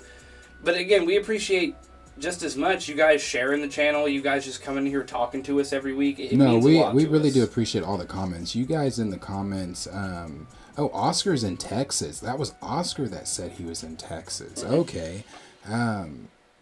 No, we appreciate you guys showing up every, weekly, from Stamina NC to London to Oscar Raymond in 2000, Texas, Jaya Wolf, to all the corners of the world that you guys are coming from. We really appreciate the fact that you tune in to listen to what we have to say. And that's just it's such a blessing. It really is. We appreciate you guys. We appreciate you guys being here. We appreciate you guys being here weekly and tuning in and engaging with us throughout the week with the videos that even go up throughout the week. We appreciate you guys. So, we might have something planned for tomorrow with some of us being off and things like that. So we might have some things planned for you guys. But no, we really appreciate you guys. And I will say, going forward, this is something where you know, we've been doing these lives every Sunday, and for everybody in here watching, you know, for those of you new to the lives, we'll be back here next Sunday, but we're also talking about switching it up. You know, we're talking about doing things like moving the live to a Friday to get more people in here after work. We're talking about yeah, no, there were some changes. There were, we've obviously getting different segments, doing movie, best movie, worst movie type things, right. Doing movie club type things where we're talking about different movies, even reacting to different movies that aren't just centered around Marvel or anything like that. And as you've seen, we've definitely gotten, you're seeing new faces. They're going to grow with the channel. We're just doing a lot, and we're doing a lot to try to make it. This is the channel you guys want to hang out at and talk to us, and it's a big deal to us. It means a lot to us. So to see things, like getting these people coming in, the same guys coming in all the time talking to us, getting these donations. It's kind of crazy. I sent you that thing yesterday. I don't think you saw it, but we're not that long ago. We were looking at our first 100. Now we're going on our first 1,000. That's like I said, big goal. It's appreciated. We appreciate all of you guys and everything that you guys are doing. J.O. Wolf, glad I got to sit down on the live. You guys are dope. Sent you guys a message on IG. I will definitely check that out on Instagram, brother, and get back with you. Like I said, appreciate you guys.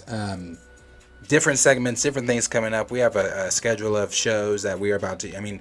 The channel is about to be running with shows. We've got She-Hulk that's still got another 6 weeks. We've got House of Dragon that's got another this episode 3 coming up, so it's still got another 6 weeks. We've got Andor coming out with 9 or 12 episodes of that. We've got Lord of the Rings. Lord of the Rings that's still got 18 episodes left. So there's, and then we've got the second trailer of Wakanda Forever that still has to come out. We've got Wakanda Forever itself that still has to come out. There are so many things going on. I am going to take today to reach out to my brothers over at Back of the Bus Review, to reach out to our guys over at Movie Blog, to reach out to some of these other brothers out there so we can try to do a live stream with them and do a wider why T'Challa or why recast or just Black Panther in general is so important and integral to the MCU. That is a conversation that I want to have with them, and there are different things that are going to be happening on the channel, and I know we keep saying that week to week, but I hope that you guys are gradually seeing them. As you saw with our Lord of the Rings video, none of us were in those videos. That was something that was just Kellen and Julian that were in. They're going to be reacting to that weekly with you guys. And like I said, it's just a lot of big changes, a lot of big things coming up. And we appreciate you guys being here. We appreciate the donations. We appreciate the random anonymous donations. Appreciate all the comments from everyone that's here. So it's just, I can't say it enough. I really can't. And I want, as much as you guys give to the channel, I'm the type of person, I want to make sure that that same love is given back to you guys, that exact same love, the love that you show us. We want to give that love back to you guys, and not just in the form of content. That can be in the form of like I said, we reached out to several people and just got them a small gift just from being here from day one. We want to do that with you guys because we appreciate you guys. It's something that's it's dope. It's really fun. So right, and as we grow, obviously we'll be getting into moderators. There's YouTube memberships with certain groups that we'll try to do special packages for. There's a lot of things we're going to try to do. Right. I've even thought about, and that's the thing, ideas are flowing here. If you have an idea of something you would like to see, or you think would be cool as far as something we could do, always, like I said, we're always, every comment, every message, we are looking at them. Yeah, we really do appreciate it. So we'll be live with you guys again next Saturday, and we will be live with you Sunday as well for our regular live stream, because we will, I'm sure, undoubtedly have some other things to talk about, but D23 is going to be dedicated to Saturday. Saturday would be dedicated to D23. Marvel themselves is not going live, so it will be like the SDCC event where we are just following different things on Twitter and reacting to the announcements and videos that are going to be taking place while there. So we hope that you guys all come back Saturday and join with us. Be looking out on the channel this week for videos to be trickling out over the week from this live stream. Also be looking for a House of Dragon reaction to episode 3 and things like that. So we appreciate you guys being here. We'll see you guys next Saturday. We'll see you guys next week. We love you guys, appreciate you guys, and you guys are not fans to us. You are our family. You are our friends. You are more than just viewers. We appreciate you guys, and we will see you guys in the next video.